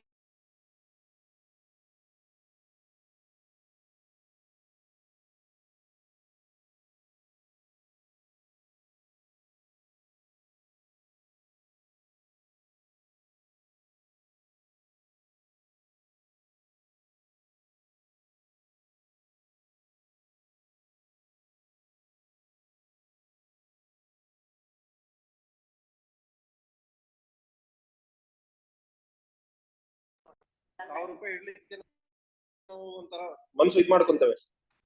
దీని కొరకు ఎంతమంది భక్తులు ప్రాణాలు దానం చేశారు. ಇದಕ್ಕೋಸ್ಕರ ಎಷ್ಟೋ ಜನ ಭಕ್ತರು ತಮ್ಮ ಪ್ರಾಣವನ್ನೇ ಅರ್ಪಿಸುತ್ತಾರೆ. ఇంకా దేవుడు మనతో ఏం మాట్లాడతాడండి? ಮತ್ತು ಈಗಿರುವಾಗ ಕರ್ತನ ನಮ್ಮೊಂದಿಗೆ ಯಾವ ರೀತಿ ಮಾತಾಡ್ತಾರೆ? ఇలాంటి భక్తుల్ని ఎంతమంది పిలిచినా మనం బైబిల్ తెరవకపోతే మనతో ఏం మాట్లాడతాడు? ಎಷ್ಟು ಜನ ಭಕ್ತರನ್ನು ಕರೆದ್ರು ಕೂಡ ನಾವು ವಾಕ್ಯವನ್ನು ತೆಗೆದು ಓದುವುದಿಲ್ಲ. ఆ వాక్యం మన హృదయంలో ఉంటేగా. ಅಂತ ವಾಕ್ಯ ನಮ್ಮ ಹೃದಯದಲ್ಲಿ ಇರುವಾಗಲೇ ಮಾತ್ರ.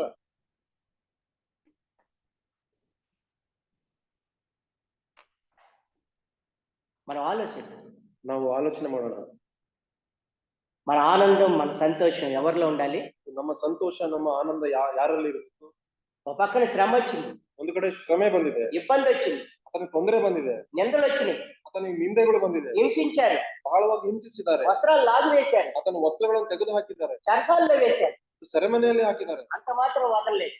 ಅಷ್ಟು ಮಾತ್ರ ಅದನ್ನು ಬಿಡ್ಲಿಲ್ಲ, చాలా దెబ్బలు కొట్టారు, ಬಹಳವಾಗಿ ಹೊಡೆದರು, రక్తాలు కారుతా ఉన్నాయి. ರಕ್ತಮಯವಾಗಿದೆ. క్రీస్తు కొరకు ఒక మాటే అనుభవించాలి. ನಾವು ಆದ್ರೆ ಕ್ರಿಸ್ತನಿಗೋಸ್ಕರ ಒಂದು ಮಾತನ್ನು ಸಹಿಸುವುದಿಲ್ಲ. చిన్న మాటే మనం పాడం. ಒಂದು ಮಾತನ್ನು ನಮ್ಗೆ ಯಾರಾದ್ರೂ ಹೇಳಿದ್ರೆ ಸಹಿಸುವುದಿಲ್ಲ. ఇక అన్యుడు ఎలా రక్షించబడతారు? ಮತ್ತು ಅನ್ಯರು ಯಾವ ರೀತಿಯಲ್ಲಿ ರಕ್ಷಣೆ ಬರ್ತಾರೆ? మనమే విశ్వాసులను భరించలేకపోతాం. ఒక మాట ಒಂದು ಮಾತು ಹೇಳಿದ್ರೆ ವಿಶ್ವಾಸಿಗಳು ಸಹಿಸುವುದಿಲ್ಲ. మరి అవిశ్వాసం మనం ఎలా నడిపించగలం? ಅವಿಶ್ವಾಸವನ್ನು ಕ್ರಿಸ್ತನಲ್ಲಿ ಯಾವ ರೀತಿ ನಡೆಸ್ತೇವೆ? మనం పనిచేసే చోట, ಮತ್ತು ನಾವು ಕೆಲಸ ಮಾಡುವ ಸ್ಥಳದಲ್ಲಿ, మనం చదువుకునే చోట, ನಾವು ಓದುವ ಸ್ಥಳದಲ್ಲಿ ಆಗಿರ್ಬೋದು, మన స్నేహితుల మధ్య, ಸ್ನೇಹಿತರ ಮಧ್ಯದಲ್ಲಿ ಆಗಿರ್ಬೋದು, మన ఇరుగు పొరుగు వారి మధ్య, ಮತ್ತು ನಮ್ಮ ನೇಬರ್ಸ್ ಮಧ್ಯದಲ್ಲಿ ಆಗಿರ್ಬೋದು, క్రీస్తు ప్రభుని మనం ప్రదర్శించగలుగుతున్నాము. ಮತ್ತು ಕ್ರಿಸ್ತನನ್ನು ಪ್ರತಿಬಿಂಬಿಸುವವರಾಗಿರ್ತೇವ. ఈయన అనుభవంతో చెప్తున్నాం. ಇದನ್ನು ಅನುಭವಪೂರ್ವಕವಾಗಿ ಹೇಳ್ತಾರೆ, ఆషామాషిగా కాదు. ಸುಮ್ಮನೆ ಹೇಳ್ತಾ ಇಲ್ಲ. ఎంత కష్టంలో ఉన్నాడు చూడండి. అతను ಎಷ್ಟು కష్టకరವಾದ పరిస్థితి. ఫిలిప్పీ పట్టణంలో సువార్త ప్రకటిస్తుంటే ఆయనకు వచ్చిన బహుమానం ఏంటి? ಫಿಲಿಪ್ಪಿ ಪಟ್ಟಣದಲ್ಲಿ ಅದನ್ನು ಸುವಾರ್ತೆ ಸಾರುವಾಗ ಎಂತ ಬಹುಮಾನ ಬಂದಿದೆ. వస్త్రాలు తీసివేశారు, ಅದನ್ನು ವಸ್ತ್ರವನ್ನು ಕಿತ್ತು ಹಾಕಿದ್ದಾರೆ, ఒక పశువుని లాక్కెళ్ళినట్టుగా లాక్కెళ్ళారు, ಮತ್ತು ಒಂದು ಪಶುವನ್ನು ಎಳೆದುಕೊಂಡು ಹೋಗುವ ರೀತಿಯಲ್ಲಿ ಅದನ್ನು ಎಳೆದ చాలా దెబ్బలు కొట్టారు, ಬಹಳವಾಗಿ ಹೊಡೆದಿದ್ದಾರೆ, జైల్లో పడవేశారు. ಸೆರೆಮನೆಯಲ್ಲಿ ಹಾಕಿದ್ದಾರೆ. అంత మాత్రం కాళ్ళకు బండలు వేశారు, ಮತ್ತು ಕೈ ಕಾಲುಗಳಿಗೆ ಒಂದು సర్పణిಗಳನ್ನು ಹಾಕಿದ್ದಾರೆ. ఆ సమయంలో ఆయన ఏమంటున్నాడు చూడండి, 25వ వచనంలో. చాలా అమూల్యమైన మాట. 25వ వచనದಲ್ಲಿ ಹೇಳ್ತಾ ಇದ್ದಾರೆ. ఎన్నిసార్లు మనం విన్నాం ఆ మాట? ఆ మాట నాకు చాలా ఇష్టమైంది. అపోస్తలుల కృత్యములు 16వ 25వ వచనం. 25. అంత బాధలో ఉండి కూడా ఎవరిలో ఆనందిస్తున్నాడో చూడండి. ಮಧ್ಯರಾತ್ರಿಯಲ್ಲಿ ಪೌಲನು ಸೀಲನು ಪ್ರಾರ್ಥನೆ ಮಾಡುವವರಾಗಿ ದೇವರಿಗೆ ಸ್ತುತಿ ಪದಗಳನ್ನು ಹಾಡುತ್ತಿದ್ದರು. చూసారండి, అటువంటి స్థితిలో ఎప్పుడైనా మనకి స్థుతి వచ్చిద్దా? ಇಂಥ ಸ್ಥಿತಿಯಲ್ಲಿ ನಾವು ಸ್ತುತಿ ಮಾಡ್ಲಿಕ್ಕೆ ಸಾಧ್ಯನಾ? చిన్న జలుబు చేస్తేనే ప్రార్థన చేసుకోలేము, అబ్బా అబ్బా అంటాము. ಸ್ವಲ್ಪ ಜ್ವರ ಬಂದ್ರೇನೆ ನಾವು ಪ್ರಾರ್ಥನೆ ఏమండి? ಮಾಡಿ. చిన్న కోల్డ్ అయితేనే ప్రార్థన చేసుకోలేం. ఏం బైబిల్ చదువుతాను, ఏం ప్రార్థన లేదు. ಮತ್ತು ಕೋಲ್ಡ್ ಬರೋದಾದ್ರೆ ನಾವು ಯಾವ ಪ್ರಾರ್ಥನೆ నేను ಬೈಬಲ್ ఆశామాసం చెప్పలేదు, మన అనుభవంతో చూసుకోవాలి. ನಾನು ಅನುಭವಪೂರ್ವಕವಾಗಿ ನಾನು ಹೇಳ್ತಾ ಇದ್ದೇನೆ. మాటలు ఎవరైనా చెప్పేస్తాం ప్రసంగాలు, ఏమండి? ಯಾರಾದ್ರೂ ಪ್ರಸಂಗ ಹೇಳ್ಬೋದು, అది అనుభవంతో ఉండాలి. ಆದ್ರೆ ಅನುಭವಪೂರ್ವಕವಾಗಿ ಅದಿರಬೇಕು. ఎక్కడైతే నేను ఏపీ నుండి బెంగళూరు రావడానికి మార్గం సరళంగా ఉంది అన్న ప్లెయిన్ గా ఉంది కాబట్టి వచ్చేసాను. ఆయన ఏరియాలో ఎలాగుందని చెప్పాడు. ఆయన ఏరియాలో ఆ రహదారి ఎలాగుందని చెప్పాడు. ಮತ್ತು ಅವರು ಹೋಗುವ ಪ್ರಾಂತದಲ್ಲಿ ಅರುಣಾಚಲ ಪ್ರದೇಶದಲ್ಲಿ ಆ ಮಾರ್ಗ ಯಾವ ರೀತಿ ಇದೆ ಎಂದು ಮತ್ತು ಸಹೋದರರು ಹೇಳಿದ್ದಾರೆ. ఒకసారి ఆలోచించు, ಅದನ್ನ ಆಲೋಚನೆ ಮಾಡ್ರಿ. నువ్వు వెళ్ళేది నేను వెళ్ళా. ಮತ್ತು ನಾನು ನೀವು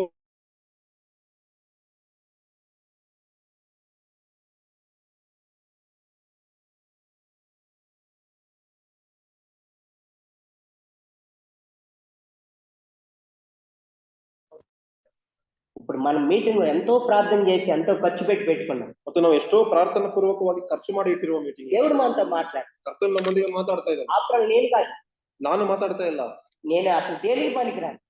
ಮತ್ತು ನಾನು ಯಾವ ಕೆಲಸಕ್ಕೆ ಬರದಂತ, నాకు అంత శక్తి కూడా లేదు. ಅಂತ ಶಕ್ತಿ ನನಗಿಲ್ಲ.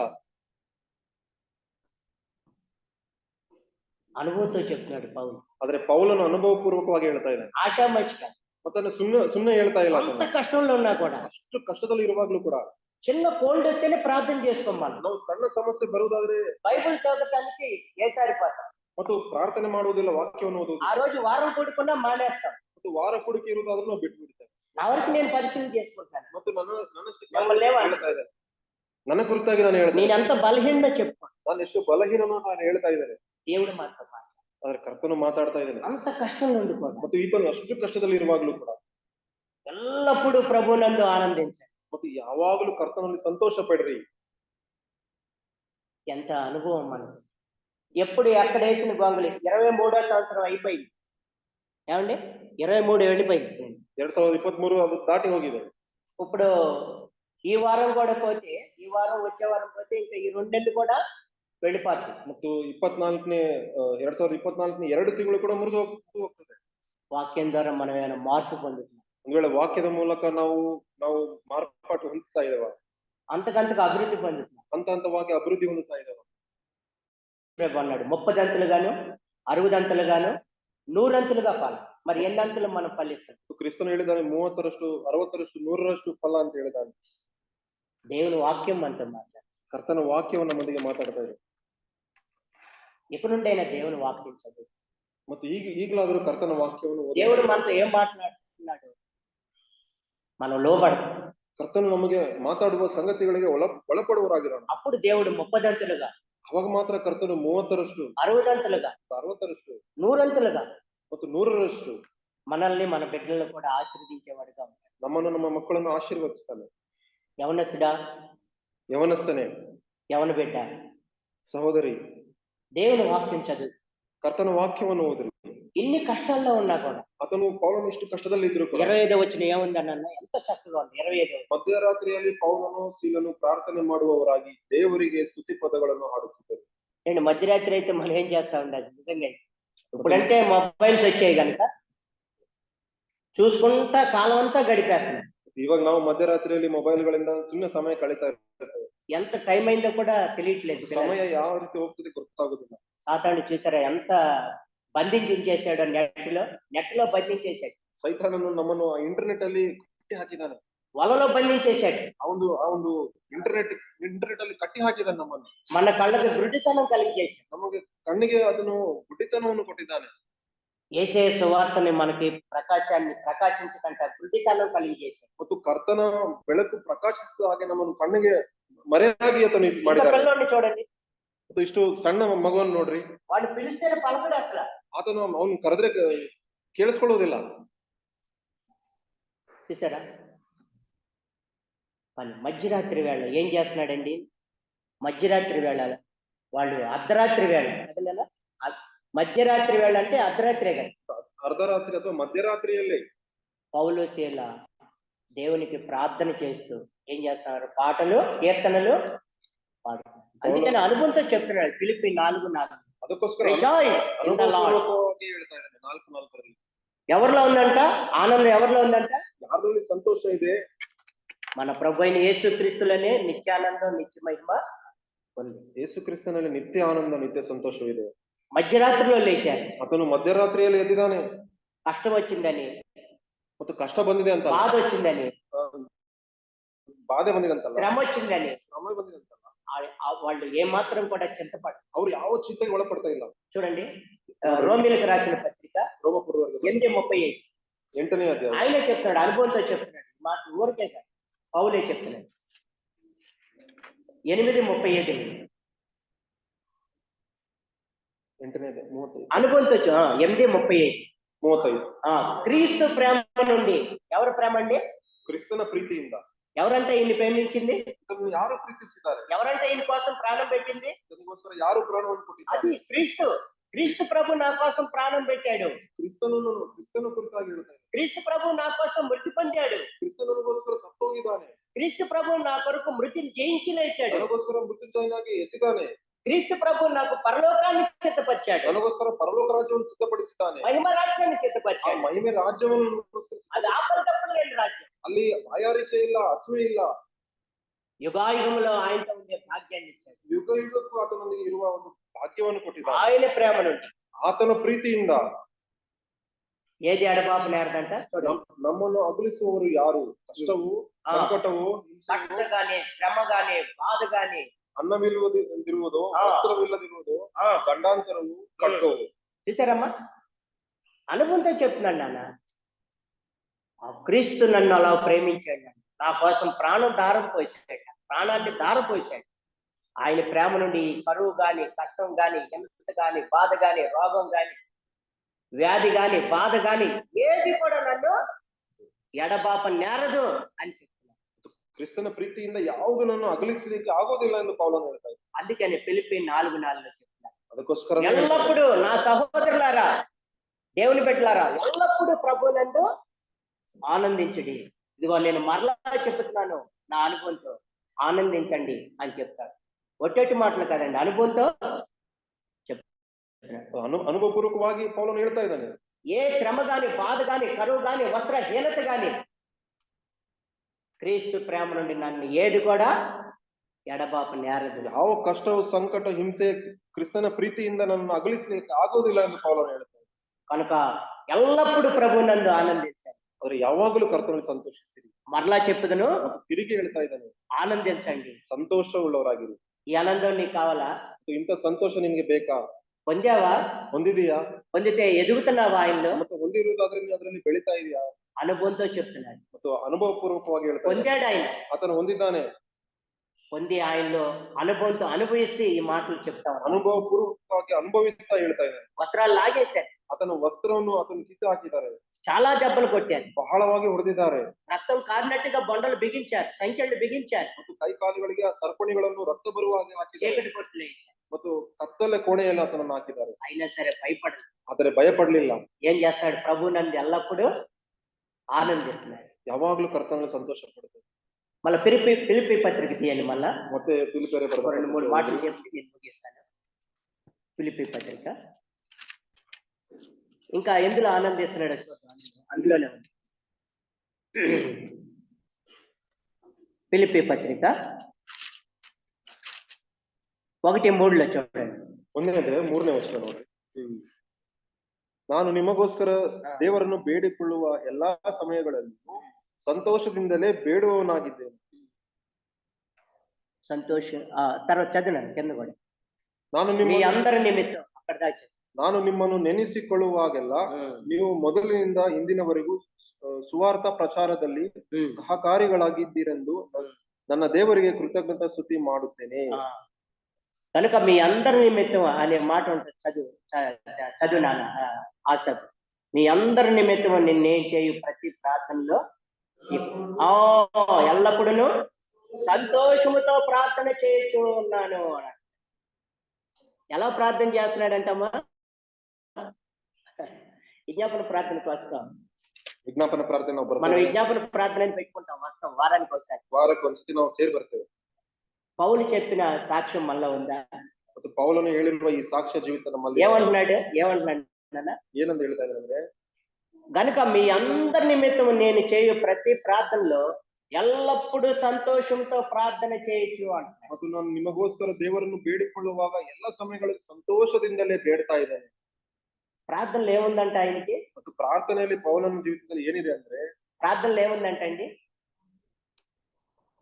లోక 18:1 ఏమని రాయబడింది? లోక 18:1 గుర్తుందా మీకు? ಲೂಕನ ಬರೆದ ಸುವಾರ್ತೆ 18:1 ಏನಿದೆ? మీరు విసుగక నిత్యము ప్రార్థన చేయండి. పౌలుకి ప్రార్థనలు ఏముందంటండి? ಪೌಲನ ಪ್ರಾರ್ಥನೆಯಲ್ಲಿ ಏನಿದೆ ಅಂತಂದ್ರೆ, ఎవరి కోసం ప్రార్థన చేస్తున్నాడు? ಆತನು ಯಾರಿಗೋಸ್ಕರ ಪ್ರಾರ್ಥನೆ ಮಾಡ್ತಾ ಇದ್ದಾನೆ? సంఘం కోసం ప్రార్థన చేస్తున్నాడు. ಸಭೆಗೋಸ್ಕರ ಪ್ರಾರ್ಥನೆ ಮಾಡ್ತಾ ಇದ್ದಾನೆ. ఆయన గొప్ప ప్రార్థనా పరుడు. ಆತನು ಶ್ರೇಷ್ಠವಾದ ಪ್ರಾರ್ಥನಾ ವೀರನು. మన ప్రభు యొక్క మాదిరిని అనుసరించిన వాడు. ಕ್ರಿಸ್ತನ ಮಾದರಿಯನ್ನು ಪೌಲನು ಅನುಸರಿಸ್ತಾ ಇದ್ದಾನೆ. మన ప్రభు కూడా శరీరధారిగా ఉన్నప్పుడు, ಕ್ರಿಸ್ತನು ಶರೀರರೂಪವಾಗಿರುವಾಗ, హెబ్రీయులకు రాసిన పత్రిక 5:7 ఉంది చూడండి. 5:7 మన ప్రభు ఎలా ప్రార్థన చేశాడు? 5ನೇ ಅಧ್ಯಾಯ 7ನೇ ವಚನದಲ್ಲಿ ಇದೆ, ಕ್ರಿಸ್ತನು ತಾನು ಭೂಲೋಕದಲ್ಲಿದ್ದಾಗ ಮರಣಕ್ಕೆ ತಪ್ಪಿಸಿ ಕಾಪಾಡ ಶಕ್ತನಾಗಿರುವಾತನಿಗೆ ಬಲವಾಗಿ ಕೂಗುತ್ತಾ ಕಣ್ಣೀರನ್ನು ಸುರಿಸುತ್ತಾ ప్రార్థన విజ్ఞాపనలను ఎలా చేస్తున్నాడంటే మన ప్రభు కన్నీటితోను శరీరధారిగా ఉన్న దినాల్లో ఆయన కన్నీటితోను మహారోదనతో ప్రార్థన చేస్తున్నాడు. అతను బలವಾಗಿ కూగుతా కన్నీరు సురిస్తా ఇದ್ದಾడు. అదే మాదిరి పౌలు కూడా అనుసరిస్తున్నాడు. అదే మాదిరిಯನ್ನು పౌలను అనుసరిస్తా ఇದ್ದಾడు. ఎవరి మాదిరి అనుసరిస్తున్నాడు? ಯಾರ ಮಾದರಿಯನ್ನು పౌలను అనుసరిస్తా ఇದ್ದಾడు? క్రీస్తు మాదిరిని క్రిస్తుನ మాదిరిని అనుసరిస్తా ఇದ್ದಾడు. అందుకే పౌలు అంటున్నాడు, మీ అందరి నిమిత్తం. ఎవరి నిమిత్తం అంటే అండి? ಮತ್ತು ನಿಮ್ಮೆಲ್ಲರ ನಿಮಿತ್ತವಾಗಿ ಅಂತ ಹೇಳ್ತಾ ಇದ್ದಾನೆ. మనం ఏ సంఘానికి వెళ్తున్నాము, ಯಾವ ಸಭೆಗೆ ನಾವು ಹೋಗ್ತಾ ಇರ್ಬೋದು, ఏ సంఘానికి ప్రతి వారం మనం అటెండ్ అవుతున్నాం, ಯಾವ ಸಭೆಗೆ ನಾವು ಪ್ರತಿ ವಾರ ನಾವು ಹೋಗ್ತಾ ಇರ್ತೇವೆ, సంఘంలో ఉన్న అందరి పేర్లు మనకు తెలుసా? ಸಭೆಯಲ್ಲಿರುವ ಎಲ್ಲರ ಹೆಸರುಗಳು ನಮಗೆ ಜ್ಞಾಪಕ ಇದೆನಾ? కుటుంబాల పేర్లు తెలుసా? ಕುಟುಂಬದ ಹೆಸರುಗಳು ನಮಗೆ ಗೊತ್ತಿದೆನಾ?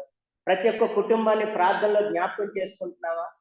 ಆ ಕುಟುಂಬಗಳನ್ನು ಪ್ರಾರ್ಥನೆಯಲ್ಲಿ ಎತ್ತಿ ಹಿಡಿತಾ ಇದ್ದಾರೆ. మన చుట్టుపక్కల ఉన్న అన్ని జనాంగం ఎరగని వారు ఉన్నారు. ಮತ್ತು ನಮ್ಮ ಸುತ್ತಲೂ ಅನ್ಯರಿದ್ದಾರೆ. ఈ చర్చి చుట్టుపక్కల అన్ని జనాంగం ఉన్నారు. ಸಭೆಯ ಸುತ್ತಲೂ ಅನ್ಯರಿದ್ದಾರೆ. అంధకారంలో ఉన్నారు, ಅವರು ಕತ್ತಲೆಯಲ್ಲಿದ್ದಾರೆ, అసత్యంలో ఉన్నారు, ಅಸತ್ಯದಲ್ಲಿ ಅವರಿದ್ದಾರೆ. దేవుని ప్రేమను తెలుసుకోవాలని, ಆದ್ರೆ ಕರ್ತನ ಪ್ರೀತಿಯನ್ನು ಅವರು ಅನುಭವಿಸಬೇಕಂತ మనం ప్రార్థన చేస్తున్నావా? ಅದಕ್ಕೆ ಪ್ರಾರ್ಥನೆ ಮಾಡ್ತಾ ಇದ್ದಾರೆ. విశ్వక నిత్యము ప్రార్థన చేస్తున్నావా? ಮತ್ತು ನಿತ್ಯವೂ ಅದಕ್ಕೋಸ್ಕರ ನಾವು ಪ್ರಾರ್ಥನೆ ಮಾಡ್ತಾ ಇದ್ದಾರೆ. పౌలు చెప్తున్నాడు, ಆದ್ರೆ ಪೌಲನು ಹೇಳ್ತಾ ಇದ್ದಾನೆ, మీ అందరి నిమిత్తం. ಆದ್ರೆ ನಿಮ್ಮೆಲ್ಲರಿಗೋಸ್ಕರ. ఎవరిని మర్చిపోయేవాడు కాదు, ಯಾರನ್ನೂ ಆತನು ಮರೆತು ಹೋಗ್ತಾ ಇಲ್ಲ. ఆయన సేవా జీవితంలో ఎంతమంది అయితే రక్షించబడ్డారో, ಆತನ ಸೇವಾ ಜೀವಿತದಲ್ಲಿ ಎಷ್ಟು ಜನ ರಕ್ಷಣೆಗೆ ಬಂದಿದ್ದಾರೋ, ఆయా స్థలాలను దర్శించి ಬೇರೆ ಬೇರೆ ಸ್ಥಳಗಳನ್ನು ದರ್ಶಿಸುವಾಗ అందరి నిమిత్తం ఎల్లప్పుడూ సంతోషముతో ప్రార్థన చేసేవాడు. ಎಲ್ಲರಿಗೋಸ್ಕರ ಯಾವಾಗಲೂ ಸಂತೋಷದಿಂದ ಪ್ರಾರ್ಥನೆ ಮಾಡ್ತಾರೆ. మనకి ప్రార్థనలో సంతోషం ఉందా, విసుగుదల ఉందా? చెప్పండి. ఎప్పుడైతా ನಮ್ಮ ಪ್ರಾರ್ಥನೆಯಲ್ಲಿ ಸಂತೋಷವಿದೆಯಾ ಅಥವಾ ಒಂಥರ ಬೇಸರಿಕೆ ನಾವು ನೋಡ್ತಾ ಇದ್ದೇವೆ? నా అనుభవం నేను చెప్తాను, ನನ್ನ ಅನುಭವ ನಾನು ಹೇಳ್ತೇನೆ. హెచ్చరించుకుంటాను. నేను రక్షించబడిన కొత్త దినాల్లో ರಕ್ಷಣೆಗೆ ಬಂದಿರುವಾಗ మాకు విజ్ఞాపన ప్రార్థన ఆ సంఘంలో 8 గంటలకు ప్రారంభమైంది. ಅಲ್ಲಿ ನಾನು ರಕ್ಷಣೆ ಬಂದಾಗ 8 ಗಂಟೆಗೆ ವಿಜ್ಞಾಪನಾ ಪ್ರಾರ್ಥನೆ 11 దాకా ప్రార్థన చేశాను. 11 ಗಂಟೆವರೆಗೂ ನಡೀತದೆ. మళ్ళా సండే స్కూల్ కొరకు ప్రార్థన చేసుకునేవాళ్ళు. సండే స్కూల్ಗೋಸ್ಕರ ನಾನು ಪ್ರಾರ್ಥನೆ ಮಾಡ್ತೇವೆ. ఇప్పుడు 1 గంట ప్రార్థన చేయడానికే ఇసుకుపోతున్నాం. ಮತ್ತು 1 ತಾಸು ನಾವು ಪ್ರಾರ್ಥನೆ ಮಾಡ್ಲಿಕ್ಕೆ ನಮಗೆ ಬೇಜಾರಾಗ್ತದೆ.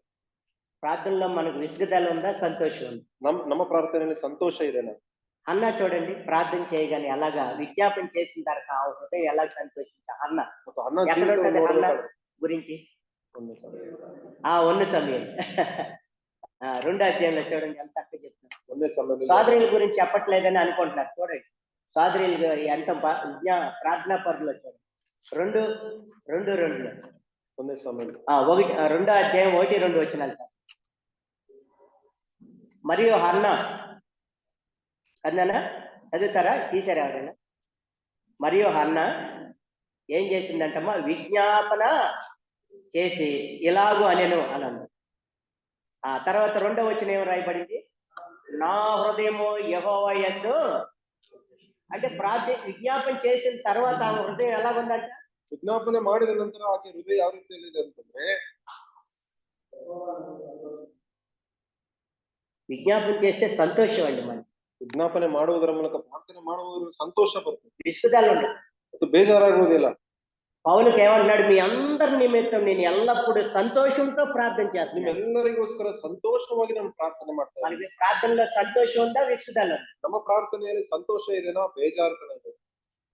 ఆలోచించుకోండి. ಆಲೋಚನೆ ಮಾಡಿ. ఎన్నిసార్లు మనం ఆబ్సెంట్ అయిపోతున్నాం ప్రార్థన?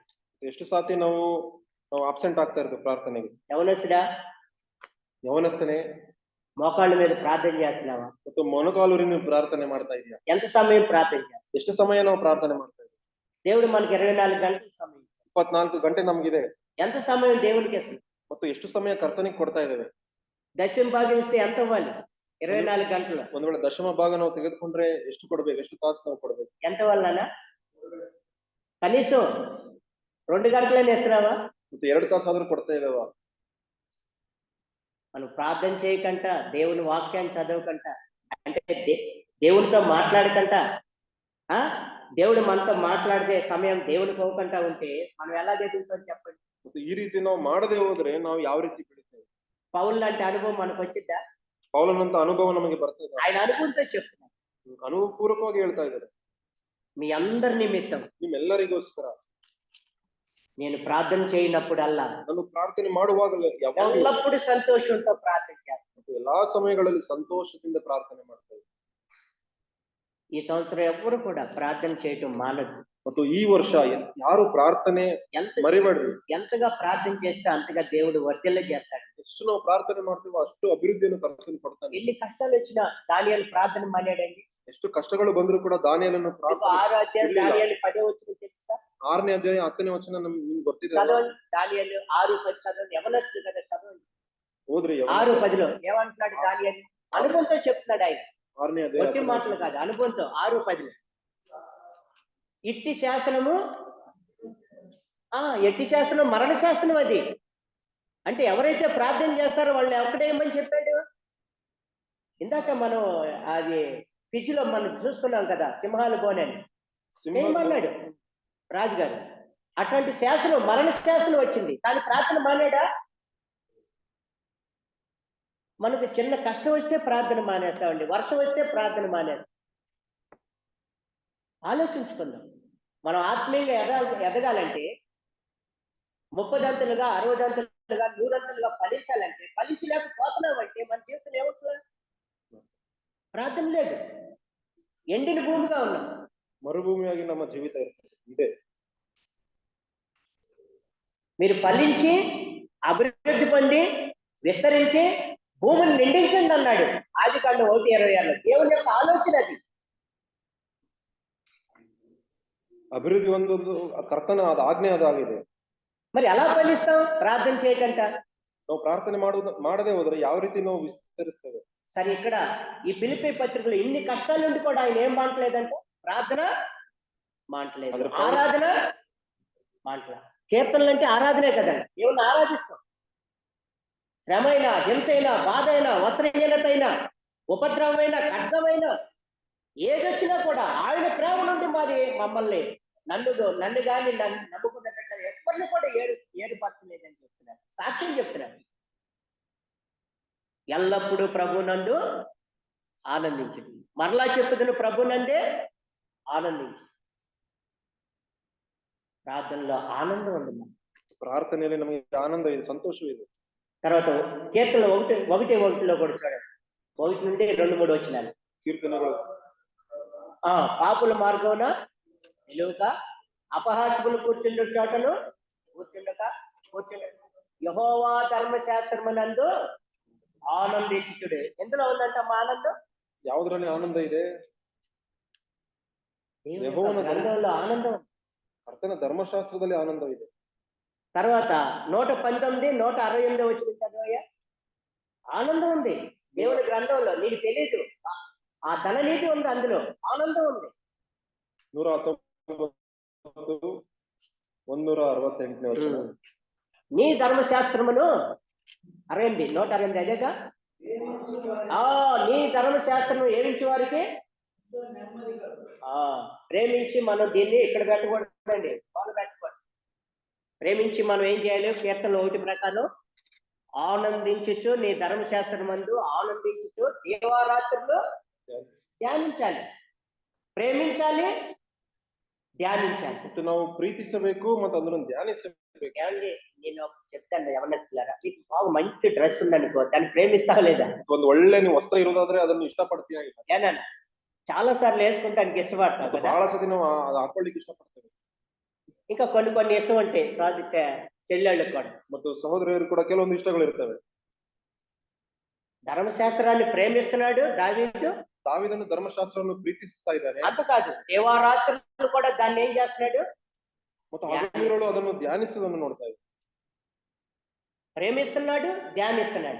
ಆತನು ಪ್ರೀತಿಸ್ತಾ ಇದ್ದಾನೆ, ಅದನ್ನು ಧ್ಯಾನ ಕೂಡ ಮಾಡ್ತಾ ಇದ್ದಾನೆ. నీ ధర్మశాస్త్రమును ప్రేమించు వారికి ಮತ್ತು ನಿನ್ನ ಧರ್ಮಶಾಸ್ತ್ರವನ್ನು ಪ್ರೀತಿಸುವವರಿಗೆ ఎంతో నెమ్మది కలుగు. ಎಷ್ಟೋ ನೆಮ್ಮದಿ ಇರ್ತದೆ. మనకి నెమ్మది లేని స్థితి ఉందంటే ఏంటి? ఏం ధ్యానం చేయట్లేదు మనం. ನಮ್ಗೆ ಅಶಾಂತಿ ಇದೆ ಅಂತಂದ್ರೆ ಏನು, ನಾವ್ ಏನ್ ಧ್ಯಾನ ಮಾಡ್ತಾ ಇಲ್ಲ. అయ్యో వాడు ఎదిగిపోతున్నాడే, ಮತ್ತೆ ಇನ್ನೊಬ್ಬನ ಅದು ಬೆಳವಣಿಗೆ వాడు ಆಗ್ತಾ అలాగే ಇದೆ. అయిపోతున్నాడే.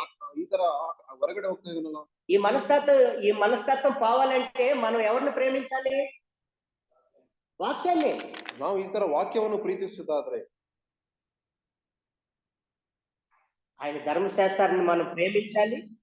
అంతేకాదు, ఆయన ధర్మశాస్త్రం దీవారాత్రులు కూడా ಅದನ್ನ ಧರ್ಮಶಾಸ್ತ್ರವನ್ನು ಪ್ರೀತಿಸುವುದು ಮಾತ್ರವಲ್ಲ, ಅದರಲ್ಲಿ ಮತ್ತು ಹಗಲಿರುಳು ಧ್ಯಾನ ಮಾಡುವವರಾಗಿರ್ತಾರೆ. ఎగ్జామ్స్ వచ్చాయనుకో, ಅದೊಳಗೆ ಎಕ್ಸಾಮ್ಸ್ ಬರೋದಾದ್ರೆ ఇంకా అప్పుడు కూర్చుంటారు, ಅವಾಗ ನಾವು ಕುಂದಿರ್ತೇವೆ. నైట్ అవుట్ చేస్తా ఉంటారు, ಮತ್ತು ರಾತ್ರಿ ಎಲ್ಲ ಓದ್ತೇವೆ, టీ పెట్టుకుంటారు, ಟೀ ಇಟ್ಕೊಂಡಿರ್ತೇವೆ, నిద్ర వస్తుందని చదువుతా ఉంటారు. ಓದ್ತಾ ಇರ್ತೇವೆ. అలాగే కాంపిటేటివ్ ఎగ్జామ్స్ వచ్చాయి అనుకోండి, నిద్రే పోవాలి. ಮತ್ತು ನಿದ್ರೆನೆ ಹೋಗ್ಲಾದಂಗ ಪ್ರಿಪೇರ್ ಆಗ್ತಾರೆ. మనం మొట్టమొదటిగా మొదటి స్థానం ఎవరికి ఇవ్వాలి? ಆದ್ರೆ ನಮ್ಮ ಜೀವಿತದಲ್ಲಿ ಮೊದಲನೇ ಸ್ಥಾನ ಯಾರಿಗೆ ಕೊಡಬೇಕು? ఎప్పుడైనా నువ్వు ఎంత శ్రద్ధతో, దేవారాత్రులు కాదు, ఎంత శ్రద్ధతో నువ్వు దేవుని గ్రంథాన్ని చదివావా? రక్షించబడి కానీ ರಕ್ಷಣೆ ಹೊಂದಿದಾಗಿಂದ ಶ್ರದ್ಧೆಯಿಂದ ಕರ್ತನ ವಾಕ್ಯಗಳನ್ನು ಓದಿದೀಯಾ? నేను కూడా పొదుపడి ఉన్నా, ಮತ್ತು ನಾನು ಕೂಡ ಈ ವಿಷಯದಲ್ಲಿ ಹಿಂದೆ ಇದ್ದೇನೆ. నేను కూడా గొప్పవాడిని. ನಾನು ಇದರಲ್ಲಿ ಹಿಂದೆ ಇದ್ದೇನೆ. మనం ప్రేమిద్దాం, ಆದ್ರೆ ನಾವು ಕರ್ತನ ವಾಕ್ಯಗಳನ್ನು ಪ್ರೀತಿಸೋಣ. దేవారాత్రులు దాన్ని ధ్యానిద్దాం. ಮತ್ತು ಹಗಲಿರುಳು ಕರ್ತನ ವಾಕ್ಯಗಳನ್ನು ಧ್ಯಾನಿಸೋಣ. కష్టం వచ్చినా, ಕಷ್ಟ ಬರಬಹುದು, బాధ వచ్చినా, ಬಾಧೆಗಳು ನಮಗೆ ಬರಬಹುದು, వ్యాధి వచ్చినా, ಮತ್ತು ವ್ಯಾಧಿ ನಮ್ಮನ್ನು ಮುಟ್ಟಬಹುದು, ఎటువంటి పరిస్థితులు వచ్చినా ಮತ್ತು ಪರಿಸ್ಥಿತಿಗಳು ಬಂದರೂ ಕೂಡ దేవుని గ్రంథాన్ని ప్రేమిద్దాం. ಮತ್ತು ಕರ್ತನ ವಾಕ್ಯಗಳನ್ನು ಪ್ರೀತಿಸುವವರಾಗಿರೋಣ. దేవుని వాక్యాన్ని మనం చదువు, ವಾಕ್ಯಗಳನ್ನು ನಾವು ಓದುವವರಾಗಿರೋಣ. అలా ధ్యానిస్తే మనం ఎలాగుంటా ఉంటానా? 3వ కీర్తనలో ಮತ್ತು 3ನೇ ಕೀರ್ತನೆಯಲ್ಲಿ అతడు ఎలాగుంటాడంట? చక్కగా చెప్తున్నాడు శ్యాము. అతడు ఎలాగుంటాడంట? ನೀರಿನ ಕಾಲುವೆಗಳಲ್ಲಿ ಬಳಿಯಲ್ಲಿರುವಂತ నీరు లేకపోతే చెట్టు ఫలిస్తుందన్న? ఏనా తమ్ముడా, నీరు లేకపోతే చెట్టు ఫలిస్తుందా? నీటి కాలు ఉన్న చెట్టు ఎలాగైతే ఫలమిచ్చే చెట్టుగా ఉంటుందో, నువ్వు కూడా సంఘంలో ఎలాంటి అసెంబ్లీలో నీకు స్వరక్తం ఇచ్చి కొన్నాడు, సంపాదించాడు, నిన్ను కూడా ఒక ఫలమిచ్చే చెట్టుగా, చెల్లిగా, తమ్ముడుగా నిన్ను కూడా ఉంచుతాడు. అనుభవంతో చెప్తున్నాను. ఎల్లప్పుడూ ప్రభునందు ఆనందించుడి. మరలా చెప్పుదును, ఆనందించుడి అన్నట్టు. ప్రార్థనలో ఆనందం ఉంది, ఆయన శ్రమ వచ్చినా ఆనందం ఉంది. ఓ పక్కన హింస వచ్చింది, బాధించారు, నీళ్ళు ఇచ్చేవాళ్ళు లేరు, అన్నం పెట్టేవాళ్ళు లేరు, చీకటి కొట్టులో తోసేశారు, జైల్లో చాలా దెబ్బలు కొట్టారు. అయినా సరే మధ్యరాత్రి లేచి ఏం చేస్తున్నాడు పౌలు? ఆయన దేవునికి ప్రార్థన చేయొచ్చు, ఆయన కీర్తనలు. మరి మన విశ్వాస జీవితాన్ని పరిశీలించు. నమ్ముకున్నాం, క్రీస్తు రక్తంలో కడగబడ్డాం, విమోచించబడ్డాం, కొనబడ్డాం, ఆయన సొత్తుగా అయ్యాం, ఆయన సొత్తైన ప్రజలుగా మనం చేసుకున్నాడు. మన సంఘంలో ఎలాగ ఉంటున్నాం? యవనస్తుడా, సహోదరుడా, ఇంకా ఎక్కువగా వాక్యం చదువు, ఇంకెక్కువగా ప్రార్థన చేయండి. సహోదర సోదరి, ಹೆಚ್ಚಾಗಿ ವಾಕ್ಯಗಳನ್ನು ಓದಿ, ఇంకెక్కువగా సమీపంగా దేవునికి రండి. ಇನ್ನು ಸಮೀಪವಾಗಿ ಕರ್ತನ ಕಡೆಗೆ ಬನ್ರಿ. ఈ నూతన సంవత్సరం ఒక దయా కిరీటం ఇచ్చాడు దేవుడు మనకు. ನೂತನ ಈ ವರ್ಷವನ್ನು ನಮಗೆ ಕೊಟ್ಟಿದ್ದಾನೆ. ఏ సమయాన్ని వ్యర్థం చేసుకోవాలి, ಸಮಯವನ್ನು ವ್ಯರ್ಥ ಮಾಡ್ಲಿಕ್ಕೆ ಹೋಗ್ಬೇಕು. మనం జ్ఞానం కలిగి నడుచుకోవాలి, ಜ್ಞಾನದಿಂದ ನಾವು ನಡ್ಕೊಳ್ಬೇಕು. అజ్ఞానంగా ఉండకూడదు, ಅಜ್ಞಾನಿಗಳಾಗಿರ್ಬಾರ್ದು, లోకం వైపు చూడకూడదు. ಮತ್ತು ಲೋಕದ ಕಡೆಗೆ ನಾವು మనం ನೋಡಬಾರ್ದು. క్రీస్తునందు లేపబడ్డాం, ಕ್ರಿಸ್ತನಲ್ಲಿ ನಾವು ಎಬ್ಬಿಸಲ್ಪಟ್ಟಿದ್ದೇವೆ. మన పైన వాటినే చూడాలి, ಮತ್ತು ಮೇಲಿರುವ ಸಂಗತಿಗಳನ್ನು ఈ ದೃಷ್ಟಿಸಿ దృశ్యమైన వాటిని కాదు. ಮತ್ತು ತಾತ್ಕಾಲಿಕವಾಗಿರುವ ವಸ್ತುಗಳ ಮೇಲಲ್ಲ. ఈ దృశ్యమైన చూస్తే ಮತ್ತು ಈ ವಸ್ತುಗಳನ್ನು ನೋಡುವುದಾದ್ರೆ అశాశ్వతం, ಶಾಶ್ವತವಾಗಿರುವುದಿಲ್ಲ. ఎందుకంటే అనిత్యములు, ಮತ್ತು ಅವು ಗತಿಸಿ ಹೋಗುವಂತವು. అదృశ్యమైనవి ಆದ್ರೆ ಅದೃಶ್ಯವಾಗಿರುವಂತ అవి నిత్యములు. ಅವು ನಿತ್ಯವಾಗಿರ್ತವೆ. పౌలు అదే చూశాడు. చూడండి, ಪೌಲ ಅದನ್ನೇ ನೋಡ್ತಾ ಇದ್ದಾರೆ. పౌలు అదే చూశాడు. మేము దృశ్యమైనవి చూడలేదు అన్నాడు. ಮತ್ತು ನಾವು ಇಲ್ಲಿ ಕಾಣುವಂತವುಗಳ ಮೇಲೆ ನೋಡ್ತಾ మేము ಇದ್ದೇವೆ. అదృశ్యమైన వాటిని చూసి ಕಾಣದೇ ಇರುವಂತ ಸಂಗತಿಗಳನ್ನು ನೋಡ್ತಾ ಇದ್ದೇವೆ. మాకు అంతకంతకు నిత్యమైన మహిమాభారం కలుగుతుంది ಹಂತ ಹಂತವಾಗಿ ನಿತ್ಯವಾದ ಮಹಿಮೆಗೆ ಕರ್ತನ ಕರ್ಕೊಂಡು ಹೋಗ್ತಾ ಇದ್ದೇವೆ. కనుక ఎల్లప్పుడూ ప్రభునందు ఆనంద. ಅದಕ್ಕೋಸ್ಕರ ಹೇಳ್ತಾನೆ ಯಾವಾಗಲೂ ಕರ್ತನನ್ನು ಸಂತೋಷಿಸಿರಿ. మరలా చెప్పుదను, ತಿರುಗಿ ಹೇಳ್ತಾ ಇದ್ದಾನೆ ಸಂತೋಷಿಸಿರಿ. ఇంకొక మాట చెప్పి నేను ముగిస్తాను. ಇನ್ನು అందులో ఫిలిప్పీ పత్రిక ಅದೇ ಫಿಲಿಪ್ಪರಿಗೆ ఇంకెందులో సంతోషం ఉందంటే పౌలుకి చూడండి. ಪೌಲನಿಗೆ ಇನ್ನು ಯಾವುದರಲ್ಲಿ ಸಂತೋಷ ఈ ಇದೆ? బాధలకి, హింసలకి, ఈ దెబ్బలకి ఆయన భయపడలేదు. ಈ ಬಾಧೆ ನಿಂದೆ ಈ ಇದಕ್ಕೆಲ್ಲ ಭಯ ಪಡ್ತಾ ಇಲ್ಲ. భయపడ్డా. దేంట్లో ఉందంట సంతోషం చూడండి. 18వ వచనం. 1 1 18లో మంచి మాట ఉంది. 1ನೇ ಅಧ್ಯಾಯ ಯಾವ ರೀತಿ అయిననేమి మిష చేతనే గాని, సత్యము చేతనే గాని, ఏ విధము చేతనైనను క్రీస్తు ప్రకటింపబడుచున్నాడు. ఏమంటున్నాడండి ఇప్పుడు?